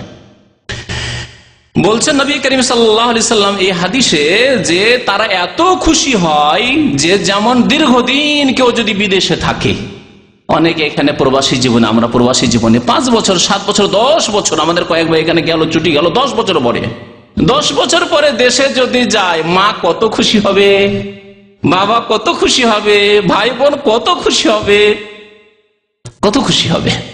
দুনিয়াতে যে খুশি হয় দীর্ঘদিন পরে দেখা সাক্ষাতে, আপনজনের সাথে, বন্ধুদের সাথে, আত্মীয় স্বজনের সাথে দেখা সাক্ষাতে, তার চাইতে বেশি খুশি হবে ওই মুমিন আত্মারা, মুমিনদের যে রূহ রয়েছে, তারা খুব খুশি হবে একে পেয়ে।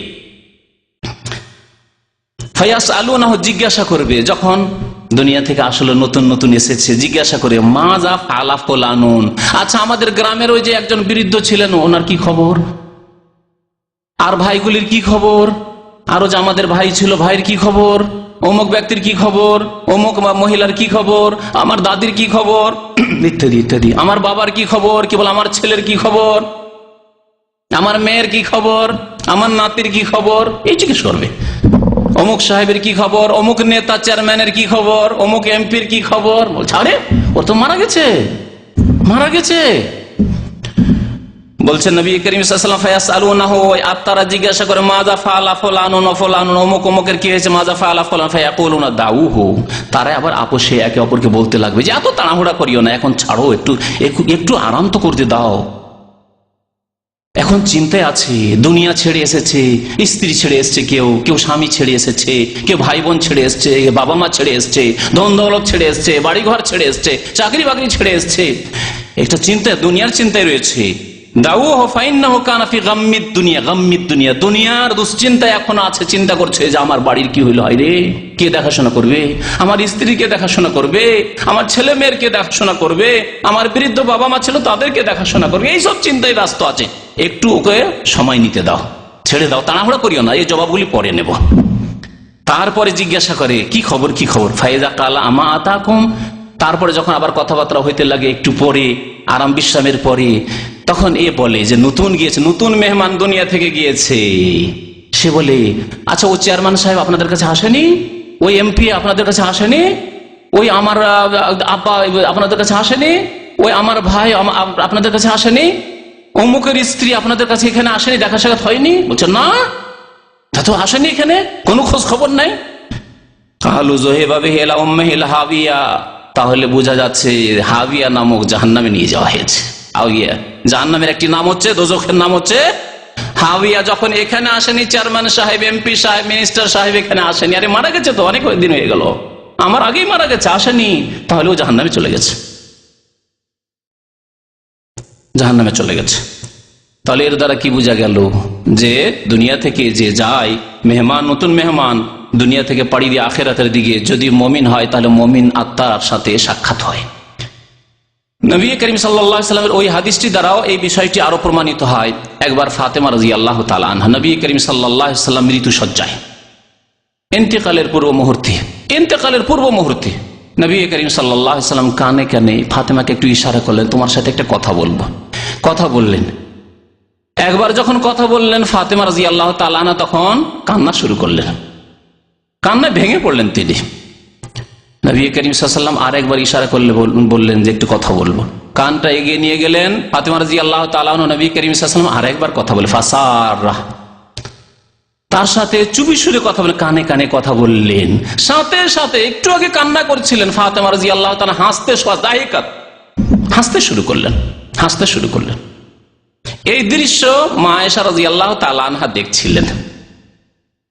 তখন জিজ্ঞাসা করেন, নবী করিম সাল্লাল্লাহু আলাইহি ওয়াসাল্লামের ইন্তেকাল হয়ে গেল, দাফন কাফন হয়ে গেল, তারপরে আয়েশা রাদিয়াল্লাহু তাআলা আনহা জিজ্ঞাসা করলেন। প্রথমে জিজ্ঞাসা করেছে, তখন বলেন যে না, নবী করিম সাল্লাল্লাহু আলাইহি ওয়াসাল্লামের একটি সির গোপনীয় বিষয় আল্লাহ নবী কানে কানে বলেছেন, সুতরাং তোমাদেরকে বলবো না। কিন্তু যখন নবী সাল্লাল্লাহু আলাইহি ওয়াসাল্লাম বিদায় নিলেন, তারপরে বারবার করে পিড়াপিড়ি করে জিজ্ঞাসা করা শুরু করলেন, আয়েশা রাদিয়াল্লাহু আনহা, বলো, একবার তুমি কান্না করলে আল্লাহ নবীর কথা শুনে, তোমার আব্বার কথা শুনে, আর একবার তুমি হাসতে লাগলে কেন, হঠাৎ করে কেমন করে তোমার হাসি আসলে বুঝতে পারলাম না। বললেন ফাতেমা যখন রাদিয়াল্লাহু তাআলা আনহা, আমার আব্বা রাসূলুল্লাহ সাল্লাল্লাহু আলাইহি ওয়াসাল্লাম যখন বললেন যে মা আর বাঁচবো না, আমি বেশিক্ষণ বাঁচবো না, থাকবো না, তখন আমি কান্না শুরু করলাম। তারপরে দ্বিতীয়বার যখন আমার সাথে কানে কথা বললেন যে মা চিন্তা করিও না, আমার পরিবারের, আমার বংশের প্রথম ব্যক্তি যে আমার সাথে সাক্ষাৎ করবে সে তুমি তাড়াতাড়ি চলে আসবে আমার কাছে, তুমি তাড়াতাড়ি আমার কাছে চলে আসবে। ফাতেমা রাদিয়াল্লাহু তাআলা আনহা শুনে হাসতে শুরু করলেন, আলহামদুলিল্লাহ, আব্বার কাছে চলে যাব।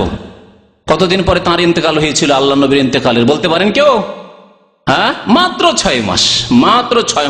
আর 6 মাসও তিনি অসুস্থ, আব্বার শোকে অসুস্থ অবস্থায় কাটিয়েছিলেন। অসুস্থ অবস্থা থেকে 6 মাস পরে তার ইন্তেকাল হয়ে গেল। দেখেন, এই বিষয়টি আমি এই জন্যই বলছি আপনাদের সামনে যে আমরা যখন দুনিয়া ছেড়ে যাব, কেউ দুনিয়া ছেড়ে যেতে রাজি নয়, কিন্তু যখন আমরা আখিরাতের দিকটা ভালো করে লক্ষ্য রাখবো, তখন দুনিয়ার উপর মায়া আমাদের তেমন থাকবে না। আমাদের দুনিয়ায় যদি আপনজন কেউ থাকে, তাহলে আপনজন অনেকে চলে গেছে।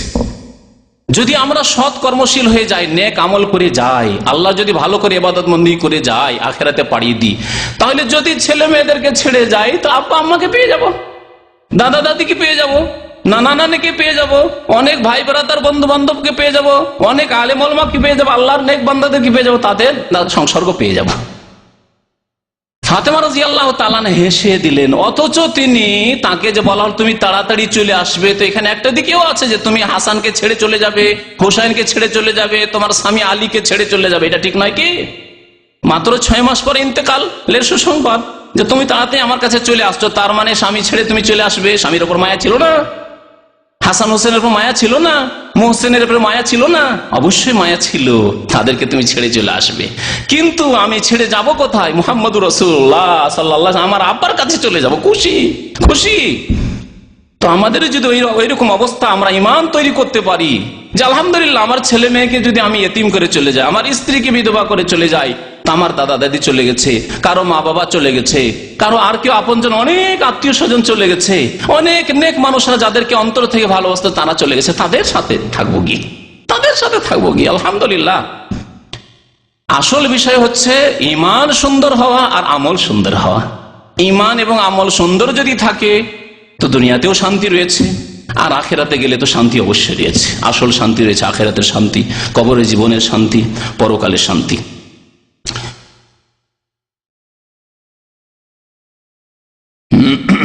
এই হাদিসটি নাসাইতে রয়েছে। তো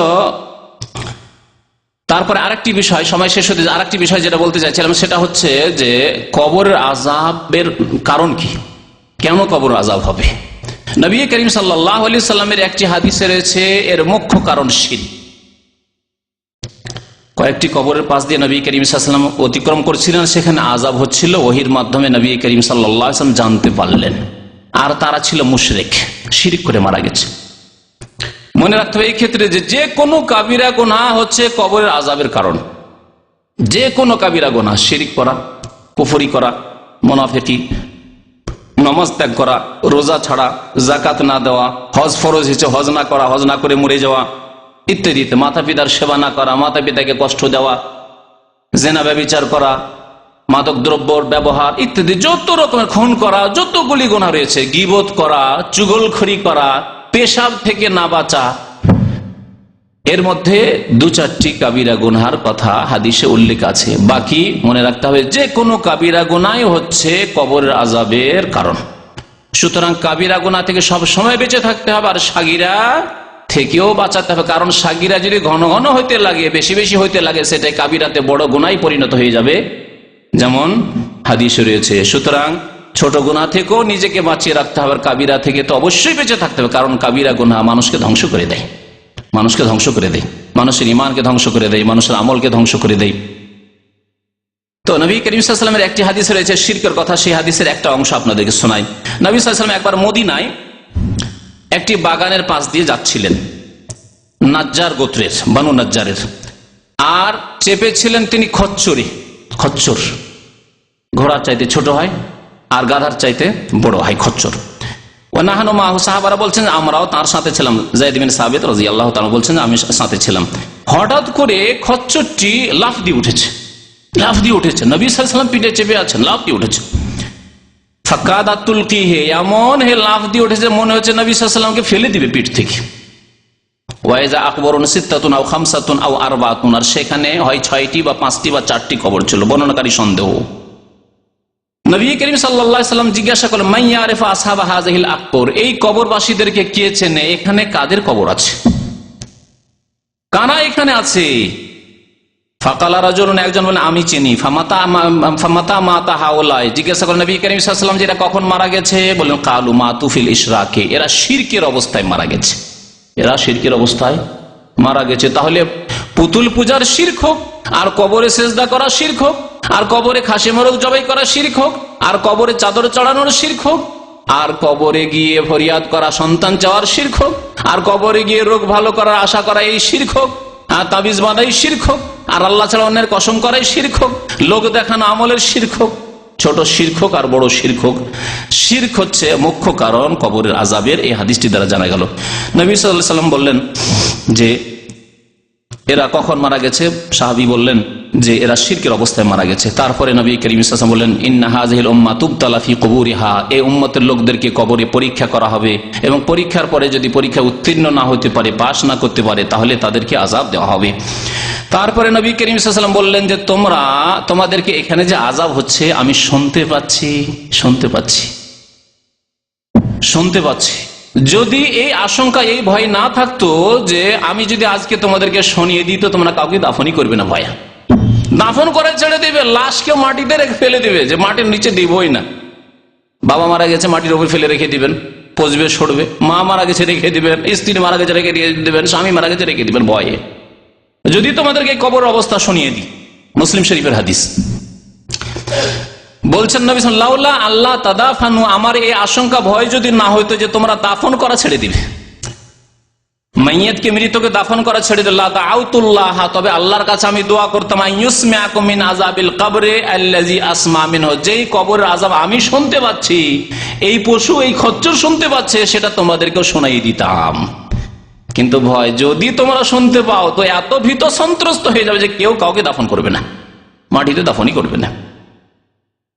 সুম্মা আকবালা আলাইনা বিওয়াজহি, তারপর নবী করিম সাল্লাল্লাহু আলাইহি সাল্লাম ফিরে দেখলেন সাহাবায়ে কেরামদেরকে আর বললেন তাআউযু বিল্লাহি মিন আযাবিন নার, জাহান্নামের আযাব থেকে আল্লাহর কাছে আশ্রয় কামনা করো। কালু সাহাবারা নাউযু বিল্লাহি মিন আযাবিন নার, বললেন তাআউযু বিল্লাহি মিন আযাবিল কবর, কবর আযাব থেকে আল্লাহর কাছে পানাহ চাও, আশ্রয় কামনা করো। সাহাবারা নাউযু বিল্লাহি মিন আযাবিল কবর, তাআউযু বিল্লাহি মিনাল ফিতানি মা যাহারা মিনহা ওয়া বাতান, ফিতনা থেকে প্রকাশ্য অপ্রকাশ্য গোপনীয় সমস্ত রকমের ফিতনা আপদ বিপদ থেকে আল্লাহর কাছে তোমরা পানাহ চাও, আশ্রয় চাও। সাহাবায়ে কেরাম সেই দোয়া নাউযু বিল্লাহি মিনাল ফিতানি মা যাহারা মিনহা ওয়া বাতান। নবী সাল্লাল্লাহু আলাইহি ওয়াসাল্লাম চতুর্থবারে বললেন তাআউযু বিল্লাহি মিন ফিতনাতিদ দাজ্জাল, দাজ্জালের ফিতনা থেকে, দাজ্জালের সমস্যা থেকে, দাজ্জালের ঈমান হরণ করা থেকে আল্লাহর কাছে তোমরা পানাহ চাও। সাহাবারা বলেন নাউযু বিল্লাহি মিন ফিতনাতিদ দাজ্জাল, দাজ্জালের ফিতনা থেকে আল্লাহ তোমার আশ্রয় কামনা করি। সহিহ মুসলিমের হাদিস। এই হাদিস দ্বারা বুঝতে পারলাম যে কবর আযাব হওয়ার মুখ্য কারণ হচ্ছে শিরক। এছাড়া যতগুলি কাবিরা গুনাহ রয়েছে, আরেকটি হাদিসে রয়েছে 2 কবরে আযাব হচ্ছিল, বুখারী মুসলিম শরীফের হাদিস। নবী করিম সাল্লাল্লাহু আলাইহি ওয়াসাল্লাম শুনতে পেলেন এখানেও ফাসামিয়া সাওতা ইনসানাইনি ইউআযাবানি ফি কুবুরিহিমা, 2 মানুষের আওয়াজ শুনতে পাচ্ছেন যে কবরে তাদের আওয়াজ হচ্ছে, আযাব চিৎকার করছে, কবর আযাব হচ্ছে। নবী করিম সাল্লাল্লাহু আলাইহি ওয়াসাল্লাম শুনতে পাচ্ছেন, বলে ইন্নাহুমা লা ইউআযাবানি ওয়া মা ইউআযাবানি ফি কাবীর, এদেরকে আযাব হচ্ছে কিন্তু খুব বড় কাজ নয়, কাবিরা গুনাহ, কিন্তু এমন বড় মুশকিল কাজ ছিল না, ইচ্ছা করলে তারা এই কাবিরা গুনাহ থেকে বাঁচতে পারত, সহজ ব্যাপার ছিল। তারপরে সংক্ষেপে বলছেন নবী করিম সাল্লাল্লাহু আলাইহি ওয়াসাল্লাম, বলেন আম্মা আহাদুহুমা ফাকানা ইয়ামশি বিন নামিমা, তাদের একজন চুগলখড়ি করে বেড়াইতো। চুগলখড়ি করা মানে ফিতনার জন্য, লড়াই ঝগড়া বিবাদ লাগিয়ে দেওয়ার জন্য একজনের কথা আরেকজনের কাছে পৌঁছে দেওয়া। কখনো হয়তো আমি বা আপনি কোনো ব্যক্তি, কোন একটি লোকের কোন দোষ একটা উল্লেখ করলেন, বললেন কিছু, যেটা ও শুনলে হয়তো খারাপ লাগবে, হয়তো কাজ কর্মে কোনো জায়েজ হইতে পারে, না জায়েজ হইতে পারে, অনেক সময় প্রয়োজনে বিবাহ শাদী লাগছে, আর জিজ্ঞাসা করছে ভাই ওই ছেলে বিয়ে করতে চায়, তাকে বিয়ে দেওয়া যাবে? তাহলে আসল কথা বলতে হবে। এই গীবত জায়েজ, এটাকে গীবত সম্পর্কে আলোচনা করেছি। আর আরেকজন লোক এসে শুনছিল এরকম যে ওই যে বিয়ের জন্য যে দেখতে জামাই দেখতে এসছে বা মেয়ে দেখতে এসছে, ওদেরকে বললো যে না মেয়েটি ভালো নয়, ছেলেটি ভালো নেই। শুনে গিয়ে ওই মেয়ের বাড়িতে বা ছেলের বাড়িতে গিয়ে জানিয়ে দিল, আর জানো তোমাদের বিয়েটা কেন ভাঙলো? এই জন্যই তো ভাঙলো, ওই যে লোকটি জানছো না, ওই যে অমুক হাফেজ সাহেব, ওকে জিজ্ঞাসা করেছিল যে লোকটি কেমন, মেয়েটি কেমন, বলছে না ভালো না, খবরদার এখানে বিয়ে দিয়েন না, সমস্যা হবে। আর কি না হইতে পারে বলুন? মারামারি, জীবনও নিয়ে নিতে পারে, আমাদের বিয়ে ভাঙালি তুই, সারা জীবনের জন্য শত্রুতা। এই হচ্ছে চুগলখড়ি। তাহলে ফিতনা লাগাবার জন্য, ঝগড়া বিবাদ লাগাবার জন্য যদি একের কথা অন্যকে পৌঁছানো হয়, তার নাম হচ্ছে চুগলখড়ি। কিন্তু সংশোধনের জন্য যদি কারো কথা পৌঁছানো হয়, অথবা কারো উপকার করার জন্য, ভাই আমার একটা মেসেজ আছে, খবর আছে, তো অমুক ভাই ওর কাছে টেলিফোন নাই, খবরটা পৌঁছে দিন যেন এই কাজটি করে, ভালো না মন্দ কাজ? ভালো কাজ, কারণ আপনি ফিতনা লাগাবার জন্য করেন, উপকার করার জন্য করেছেন। তাহলে ফিতনা ঝগড়া বিবাদ লাগাবার জন্য যে একের কথা অন্যকে পৌঁছানো, তার নাম হচ্ছে নামিমা, চুগলখড়ি করা, কাবিরা গুনাহ। এর মাধ্যমে সম্পর্ক খারাপ, আপনজনদের মাঝে সম্পর্ক খারাপ হয়ে যায়। জি। আর আরেকজন কি করতো, লা ইয়াস্তাতিরু মিনাল বল, পেশাব করার সময় পর্দা করতো না, দাঁড়িয়ে পেশাব করা শুরু করতো যেখানে সেখানে।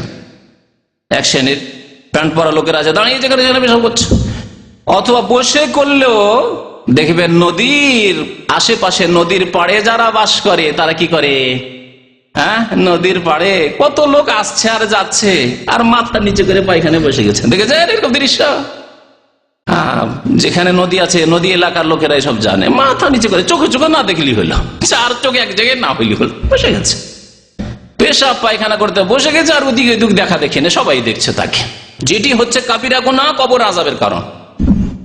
পেশাবের সময়, পায়খানার সময় পর্দা করতো না। আর একটি হাদিস লা ইয়াস্তানজিহু মিন বাউলিহি, নিজের পেশাব থেকে বাঁচত না, পেশাব করার সময় শক্ত মাটিতে পেশাব করতে শুরু করলো, পেশাব ছিটে এসে কাপড়ে পড়লো, পায়ে পড়লো, ওই অবস্থায় থেকে গেল। নামাজ পড়লো, ওই অবস্থায় তো নামাজ পড়লো। আর যারা বেনামাজি তাদের তার পরোয়াই নেই, যারা নামাজ পড়ে না তাদের তার পরোয়াই নেই, পেশাব গায়ে পড়লেই কি আর কাপড়ে পড়লেই কি, বরং তাদের প্যান্ট খারাপ থাকলেই সুবিধা, তাই না? তাদের কাপড় খারাপ থাকলেই সুবিধা। কারণ আমাদের দেশের বেনামাজিরা কুটুম বাড়ি গেলে, আত্মীয় স্বজনের বাড়ি গেলে, যদি নামাজি বাড়িতে যায়, দিনদার বাড়িতে, আমি দেখেছি আমার এক চাচাতো মামা, দূরের মামা, কোনো কাজে এসছে, আর আমার আব্বা খুব শক্ত মানুষ ছিল, ও পানি দিবেই দিবে, যতই বেনামাজি হোক পানি দিতে হবে। আমাদেরকে হুকুম করতে পানি দিয়ে আসো, পানি দিতে মামা নামাজ পড়বো না, আমাকে তো বলেই দিল আমি নামাজ পড়বো না। আমার আব্বা বলছে নামাজ পড়েন, বলছে কাপড় খারাপ। তো বেনামাজিদের আমাদের দেশে কাপড়ই খারাপ থাকে সব সময়, মহিলাদের তো মাসে 5 দিন খারাপ থাকে, আর বেনামাজিদের সারা মাস সারা জীবন খারাপ থাকে, সারা জীবন খারাপ থাকে এদের, ঠিক না? সব সময় বলবে যেখানে যাক না নামাজ পড়ো, বলছে কাপড় খারাপ, এদের কাপড় সবসময় খারাপ থাকে, কি বইতে থাকে আল্লাহ জানে।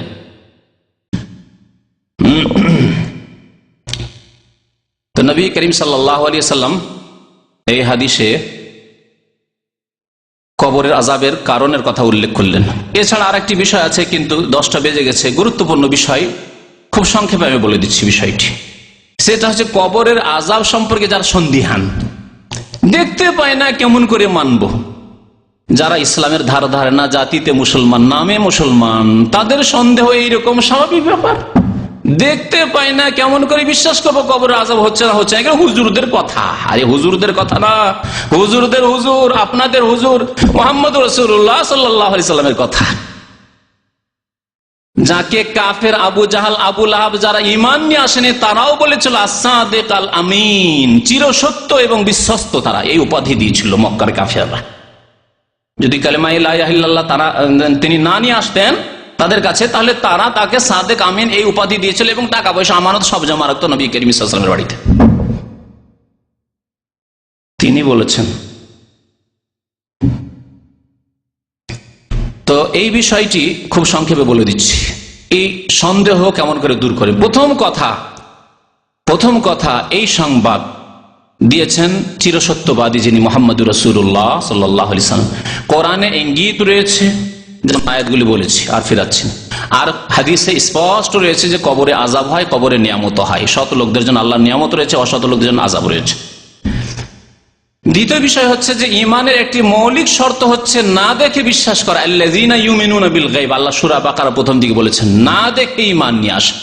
দেখিয়ে দিলে পরীক্ষাই থাকতো না। আল্লাহ যদি শুনিয়ে দিতেন কবরের আযাব, যদি দেখিয়ে দিতেন, একবার জীবনে দেখিয়ে দিলে, তাহলে বেনামাজি থাকতো না, দেশে থাকতো না। যে একবার শুনে নেবে, একবার দেখে নেবে, জীবনে বেনামাজি হইতে পারে না, বরং রাত্রে গিয়ে ঘুম আসবে না, তার সারা জীবন ঘুম আসবে না। হাই কি হবে? আল্লাহ দেখিয়ে দিয়ে পাশ করাবেন না, শুনিয়ে দেওয়া হয়েছে, প্রস্তুতি নয়। প্রশ্নগুলি যদি ইউনিভার্সিটির প্রশ্নগুলি যদি দেখিয়ে দেওয়া হয় যে এগুলি তোমাদের পরীক্ষায় আসবে, তারপরে যদি পরীক্ষা না হয় তো কোনো লাভ আছে? দেখিয়ে দেওয়া হয়েছে প্রশ্ন, আউট করে দেওয়া হয়েছে প্রশ্ন, তাহলে প্রশ্ন আউট করলে তো লাভ নেই। আল্লাহ পাক না দেখে ঈমানের শর্ত লাগিয়েছেন, আল্লাহকে দেখেননি। তারপরে শুধু কবর আযাব সম্পর্কে কেন? যে ব্যক্তি কবর আযাবকে না দেখি না সেই জন্য অস্বীকার। আল্লাহকে দেখেছে নাকি? আল্লাহকে দেখেনি। ওহী দেখেছে যে কোরআন নাযিল হয়েছে আল্লাহর পক্ষ থেকে, লৌহে মাহফুজ থেকে, দেখেনি, তাহলে কেমন করে বিশ্বাস করছেন? নবী বলছেন আমার কাছে ওহী হচ্ছে, কেমন করে বিশ্বাস করলেন? 5 ওয়াক্ত নামাজ মেরাজ থেকে নিয়েছে, আপনি দেখেছেন না? কেউ দেখেছে? কোন সাহাবী দেখেছেন যে 5 ওয়াক্ত নামাজ মেরাজ থেকে নবী সাল্লাল্লাহু আলাইহি ওয়াসাল্লাম নিয়ে আসলেন? কেমন করে মানলেন আপনি? জান্নাত দেখেছেন? জাহান্নাম দেখেছেন? কিছুই দেখেননি। তাহলে না দেখে ঈমান নিয়ে আসা ছাড়া কোনো উপায় নেই, আর মুমিন মুসলিম হতে পারবেন না। দুটি বিষয় বললাম। তৃতীয় বিষয় শুনেন, শাহ ওলিউল্লাহ মুহাদ্দিস দেহলভী রহমতুল্লাহ আলাইহি বলেছেন যে কবরের আযাবটি ঠিক স্বপ্নের মতো। যেমন স্বপ্নে একজন লোক শুয়ে আছে, এখানে ঘুম চলে এসছে, অনেক সময় বসে বসে স্বপ্ন দেখে, দেখে না? বসে বসে যে ঘুম চলে আসে, অতি স্বপ্ন দেখছে। একজন লোক এখানে শুয়ে আছে, আর সে বিভিন্ন দৃশ্য স্বপ্নে দেখছে, আর পাশের লোকেরা বসে আছে, কিছুই বুঝতে পারছে না। হয়তো ভালো দেখছে, মায়ের সাথে দেখা হয়ে গেল, বাবার সাথে দেখা হয়ে গেল, স্ত্রীর সাথে দেখা সাক্ষাৎ হয়ে গেল, ছেলে মেয়েদের সাথে আদর ব্যবস্থা সবকিছু হয়ে গেল। এটা হইতে পারে, ভালো হইতে পারে, আবার মন্দ হইতে পারে। ঢাকা এয়ারপোর্ট থেকে নেমে যাচ্ছিল, আর ছিনতাইকারীরা ধরলো আর দিয়ে পেটে চাকু ঢুকিয়ে দিল, আর চিল্লাচ্ছে মাগো মাগো বাঁচাও বাঁচাও বাঁচাও করে চিল্লাচ্ছে। এরকম হয় না অনেক সময়? বাঁচাও বাঁচাও, বা চোরে তাড়ছে ডাকাতে তাড়ছে, এগুলো তো আমরা দেখি, যখন তখন দেখি এরকম স্বপ্ন। চোর ডাকাতে শত্রুতে তাড়ছে আর পালিয়ে চলে যাচ্ছি, পালাচ্ছি, বাঁচাও বাঁচাও, পালাইতেও পারছি না, চিৎকার করছি, কেউ শুনছে কি শুনছে না কিছু বুঝতে পারছি না। পাশে লোক বসে আছে, এতগুলো লোক কেউ শুনতে পান? যেই লোক স্বপ্ন দেখছে আর তাকে চোর ডাকাতে মারধর করছে, টাকা পয়সা ছিনতাই করছে, জীবন নিয়ে নিচ্ছে, খুন করছে, কিছু বুঝতে পারেন আপনারা? পাশে বসে কিছুই বুঝতে পারে না কি হচ্ছে না হচ্ছে। তাহলে দুনিয়াতে স্বপ্নের অবস্থায় যখন আপনি বুঝতে পারছেন না যে কেমন করে এটা হচ্ছে, তাহলে কবর আযাবের কথা কি বুঝবেন আপনি, যেটা পরলৌকিক বিষয়, আখিরাতের বিষয়।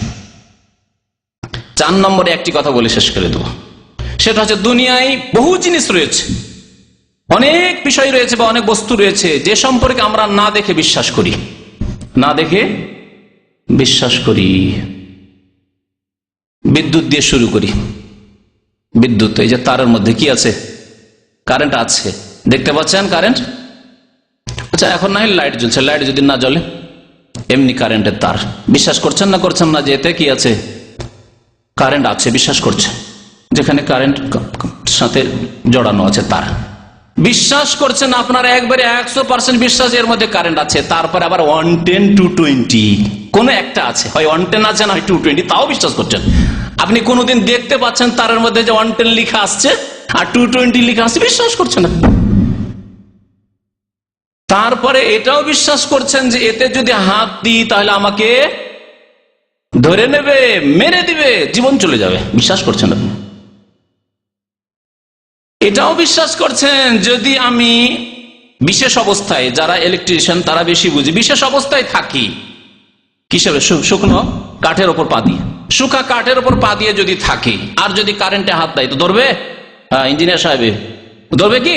ধরবে না। এটাও বুঝছেন যে শুকনো কাঠের ওপর পা দিয়ে আছি, সেই জন্য কারেন্ট ওই তারে হাত দিয়েছেন, ধরবে না আপনাকে, বিশ্বাস করছেন। এটা বিশ্বাস করেন না? বিশ্বাস করছেন। আর যদি ভিজা থাকে, কাঠটা ভিজা আছে, মাটির কোন রকমের আর্থ পাচ্ছে, রস পাচ্ছে, তাহলে ধরবে না? ধরবে না? ধরবে। এগুলো সব কথা বিশ্বাস করছেন মানুষের তৈরি করা বিদ্যুৎ সম্পর্কে, আর আল্লাহ পাকের তৈরি করা কারখানা, কবরের দৃশ্য আর আখিরাতের দৃশ্য, সে সম্পর্কে আপনি ঈমান নিয়ে আসবেন না, আর এমনিতেই মুসলমান হয়ে যাবেন আপনি। তাহলে দুনিয়ার বহু ক্ষেত্রে আমরা বিশ্বাস করি। আজকে না কালকে কি আমাদের এক ভাই বলছিল যে বঙ্গোপসাগরে তুফান আসছে, তুফান এসেছে, হয়তো অনেকের কাছে খবর আছে, তুফান আসছে আর কাছাকাছি চলে এসেছে, আর বাংলাদেশের উপরে আক্রমণ হতে পারে, হ্যাঁ, এর প্রভাব পড়তে পারে, ঠিক না? শুনেছেন না? কি করে বিশ্বাস করে নিচ্ছেন আপনি? মানুষে বললো একজন, আমি একজনের কাছে শুনেছি, তার কথা বিশ্বাস করেছি, 10 জনও বললো তার কথা বিশ্বাস করলেন। আর মুহাম্মদুর রাসূলুল্লাহ সাল্লাল্লাহু আলাইহি ওয়াসাল্লাম কবর আযাবের কথা বলছেন, তার কথা বিশ্বাস করবেন না আপনি? আল্লাহ পাক বলছেন, তার কথা বিশ্বাস করবেন না আপনি? আম্বিয়া কেরাম সবাই বলেছেন, তাদের কথা বিশ্বাস করবেন না আপনি? কার কথা বিশ্বাস করবেন আপনি? আরো বলি এইরকম যারা সংশয় রয়েছে, কুফরিত রয়েছে, তাদেরকে যে আপনার মায়ের কথায় আপনি বিশ্বাস করেছেন, আমার মায়ের কথা আমি বিশ্বাস করেছি, এটা আমার বাবা, বিশ্বাস করিনি। কেউ কি দেখেছেন যে আসলে বাবা কিনা? কেউ দেখেননি। তারপরে বিশ্বাস করে ছোট থেকে যখনই মুখ ফুটেছে 2 বছর 2.5 বছর, তোমার বলছে যে এটা তোমার আব্বা, এটা তোমার আব্বা, ওই আব্বা আব্বা করতে এত আব্বা করছে, আব্বাই বলছি সারা জীবন, আর পুরো ইমান বিশ্বাস আছে এটাই আমার আব্বা, বিশ্বাস করছেন মায়ের কথা। তারপরে আত্মীয় স্বজন, খালা, ফুফু, নানি, না দাদি, এসব বলেছে, এরা বলেছে যে এটা তোমার আব্বা, এটা তোমার আম্মা, এসব বিশ্বাস করেছেন আপনি। দুনিয়া আমরা সব কথাই বিশ্বাস করি, কিন্তু আখিরাতের ক্ষেত্রে যখন আসে তখন শয়তান আমাদের অনেককে গুমরাহ করে দেয়, পথভ্রষ্ট করে দেয়। যখন কবরের জীবনের কথা আসে তখন শয়তান আমাদের অনেককে গুমরাহ, পথভ্রষ্ট করে দেয়। আল্লাহ যেন আমাদেরকে ঈমান সুন্দর করা তৌফিক দান করেন। আল্লাহ আমাদের কবরের জীবন যেন সুখী করেন, আমাদের আখিরাতের জীবন সুখী করেন। আল্লাহ দুনিয়াতেও আমাদেরকে সুখী করেন। রব্বানা আতিনা ফিদ দুনিয়া হাসানা ওয়া ফিল আখিরাতি হাসানা ওয়া কিনা আযাবান নার। ربنا ظلمنا أنفسنا وإن لم تغفر لنا وترحمنا لنكونن من الخاسرين ربنا هب لنا من أزواجنا وذرياتنا قرة أعين واجعلنا للمتقين إماما وصلى الله على نبينا محمد وعلى آله وصحبه أجمعين. আচ্ছা, আমাদের এক ভাই এখানে আসেন, ওনার আম্মা ইন্তেকাল করেছে, দোয়া চেয়েছে আপনাদের কাছে, দোয়া করেন আল্লাহ যেন তাকে জান্নাতবাসী করে, তার গুনাহ খাতা মাফ করে, তার কবরের বালা মুসিবতকে যেন দূর করে, কবরের পরীক্ষা আল্লাহ যেন পাশ করার তৌফিক দান করেন, আমিন। এমন কোন স্থান আছে কি যেখানে কবর দিলে আযাব হয় না? জানা নেই এমন। তবে মদিনায় ইন্তেকালের ফজিলত রয়েছে, কিন্তু বেআমলদের জন্য নাই। যাদের আমল সৎ আমল রয়েছে, অতিরিক্ত মদিনায় যদি ইন্তেকাল হয় তো তার ফজিলত রয়েছে। জি, মদিনার ফজিলত সম্পর্কে ইনশাআল্লাহ তার বিস্তারিত বক্তব্য করব। আর বাকি এমন কোন স্থান নেই যে স্থানে কবর দিলেই আযাব হবে না, না, এমন কিছু নেই। এছাড়া অনেক বিভ্রান্তিকর কথাবার্তা, শিরকি কুফরি বিদআতি কথাবার্তা রয়েছে, যে পীরের সাজরানামা লিখে দেয়, পীরের সিলসিলা লিখে দেয় মুরিদদেরকে, যে এটা যদি কাফনে বেঁধে দেয় তাহলে মুনকার নাকির এসে ওটা খুলে দেয়। আরে হ্যাঁ, পীরের সাজরানামা চার জিজ্ঞাসাই করবে না, মান রাব্বুকা মা দীনুকা মান নবী জিজ্ঞাসা করবে না, এইসব কথাবার্তা রয়েছে পীরতন্ত্রে।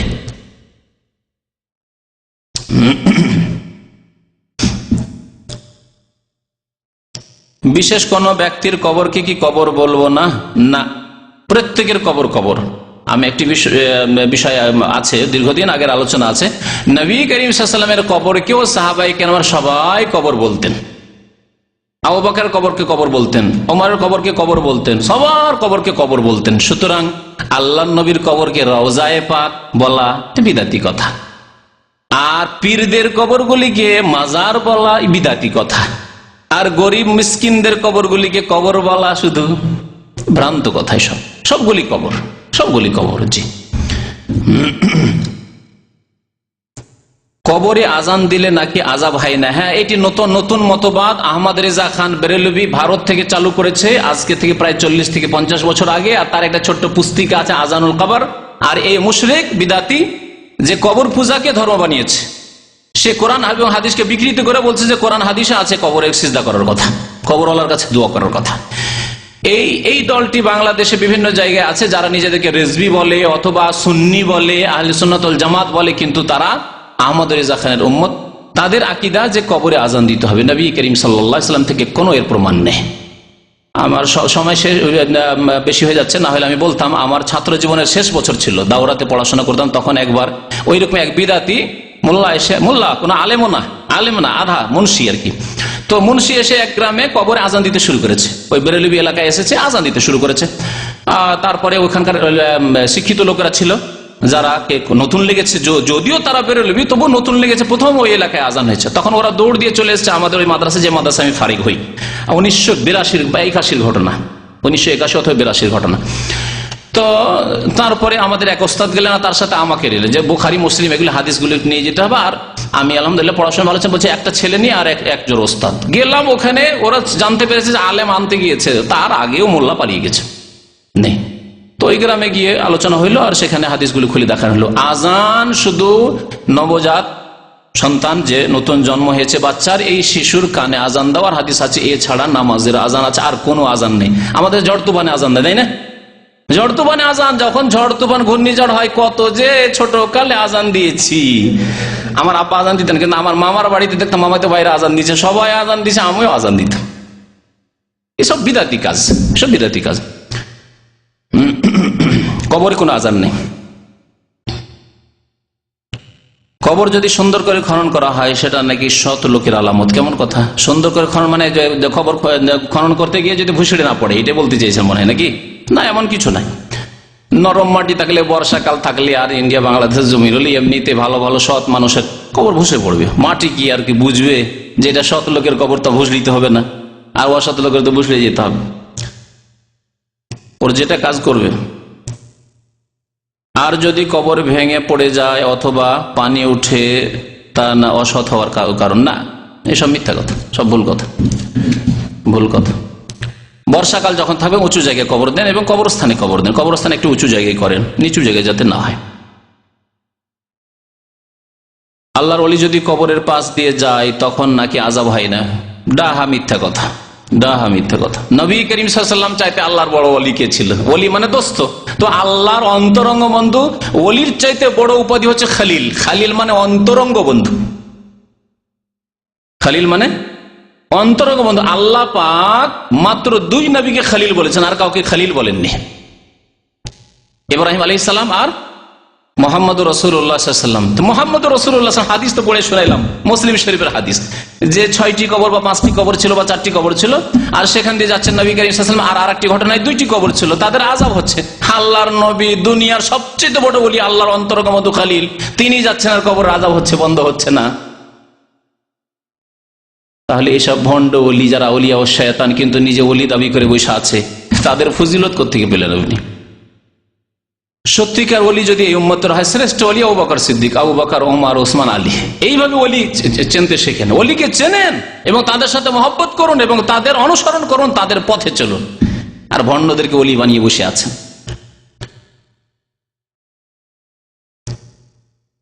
যারা কবর খনন করবে তাদের কি গোসল করতে হবে? কবর খনন করার ক্ষেত্রে নেই, যারা গোসল দিবে, একটি হাদিস আছে, যারা গোসল দিবে তারা গোসল করবে, এই গোসল করা সুন্নাত। জি। যদি কেউ কবরের পাশে কাঁচা ডাল বা গাছ লাগিয়ে দেয় তাহলে কি আযাব কম হবে? না। তবে নবী করিম সাল্লাল্লাহু আলাইহি সাল্লাম গাছ লাগাননি, ডাল পুঁতেছিলেন দুটো, যখন ওই 2টি কবরে, সময়ের স্বল্পতার জন্য ওই হাদিসটাকে সংক্ষেপ করে দিচ্ছি, তাদের 2টো খেজুরের ডাল কেটে পুঁতে দিয়েছিলেন আর বলেছিলেন যে লাআল্লাহু আন ইউখাফফাফা আনহুমা মা লাম ইয়াইবিসা, আমি আল্লাহর কাছে আশা করি যে যতক্ষণ এইগুলি শুকায়নি, যতদিন শুকায়নি এই ডালগুলি, ততদিন কবরের আযাব কি হবে? শেষ হয়ে যাবে না, ইউখাফফিফ, হালকা হবে বলেছিলেন। তারপরে যতদিন শুকায়নি বলা হচ্ছে কেন?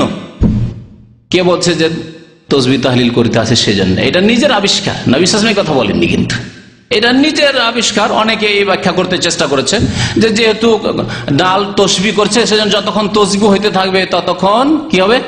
আযাব হালকা হবে। আপনাদেরকে একটা জিজ্ঞাসা করি এর খণ্ডন করার জন্য, শুধু কাঁচা জিনিসই তসবিহ করে, শুকা জিনিস তসবিহ করে না?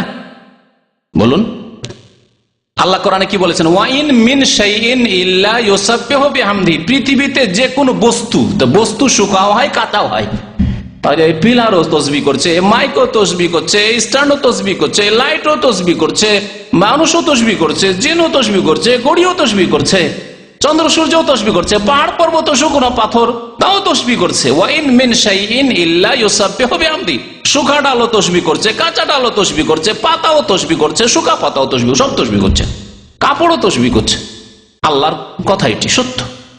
ওয়াইন মিন শাইইন ইল্লা, আর সত্য কেন? নবী করিম সাল্লাল্লাহু আলাইহি ওয়াসাল্লামের হাতে মুঠে, এটি একটি মুজিজা, নবী সাল্লাল্লাহু আলাইহি ওয়াসাল্লামের হাতে মুঠে নিতেন নবী সাল্লাল্লাহু আলাইহি ওয়াসাল্লাম এই পাথরগুলি, পাথর হাতে নিতেন আর তসবিহ শুনতে পেতেন নবী সাল্লাল্লাহু আলাইহি ওয়াসাল্লাম, সুবহানাল্লাহ সুবহানাল্লাহ সুবহানাল্লাহ, আল্লাহু আকবার। এই হচ্ছে নবী সাল্লাল্লাহু আলাইহি ওয়াসাল্লামের মুজিজা। তাহলে পাথরে কি রস আছে নাকি? পাথরে তসবিহ নবী সাল্লাল্লাহু আলাইহি ওয়াসাল্লাম শুনতে পেতেন। ওয়াইন মিন শাইইন ইল্লা ইউসাব্বিহু বিহামদিহি, এমন কিছু নেই পৃথিবীতে যে তসবিহ করে না। ওয়ালাকিন লা তাফকাহুনা তাসবিহ, কিন্তু তোমরা তাদের তসবিহ বুঝো না। কেমন করে? মাইক কেমন করে তসবিহ করছে, কাপড়ে কেমন করে তসবিহ করছে, লোহাতে কেমন করে তসবিহ করছে, বুঝেন না আপনি, আল্লাহ জানেন। তাহলে বোঝা গেল যে এই তসবিহর কারণে কবর আযাব হালকা হয়েছে, এই ব্যাখ্যা ভুল ব্যাখ্যা। বোঝা গেল না? তাহলে কি সহি ব্যাখ্যা কি? তাহলে সেটা শুনেন। সহি ব্যাখ্যা হচ্ছে যে যেহেতু এরা গুনাহগার, সেজন্য চিরকাল কবর আযাব হালকা হবে না।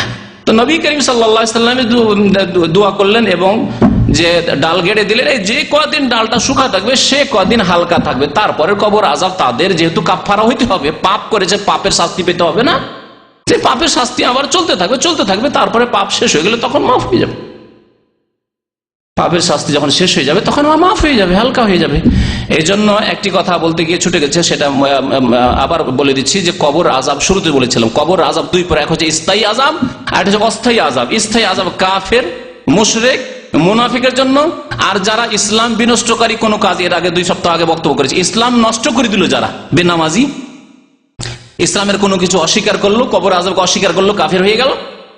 জি, এইরকম যারা কুফরি কাজ করলো, নামাজ ছেড়ে দিয়ে কুফরি কাজ করলো, তাদের জন্য চিরকাল আযাব হবে। আর বাকি যারা এমনি অন্য গুনাহগার, কাবিরা গুনাহ, তাদের চিরকাল কবর আযাব হবে না, দীর্ঘকাল হবে, কারো এক কাল হবে, কিছু কাল হবে, তারপরে যখন তার গুনহার, তার শাস্তি হয়ে গেছে, তখন তাকে সাধারণ অবস্থায় ফিরিয়ে দেওয়া হবে। মুমিন যেহেতু, তখন আর কবর আযাব হবে না, কবর আযাব বন্ধ হয়ে যাবে। এই হচ্ছে দ্বিতীয় প্রকার কবর আযাব। আল্লাহ যেন আমাদেরকে বোঝার এবং আমল করার তৌফিক দান করেন। আল্লাহ পাক রব্বুল সহি রাস্তায় আমাদেরকে চলার জন্য তৌফিক দান করেন। আল্লাহ পাক রব্বুল আলামিন যেন দুনিয়ায় সুখী করেন, আখিরাতে সুখী করেন। সুবহান রাব্বিকা রব্বিল ইজ্জাতি আম্মা ইয়াসিফুন ওয়া সালামুন আলাল মুরসালিন ওয়ালহামদুলিল্লাহি রাব্বিল আলামিন।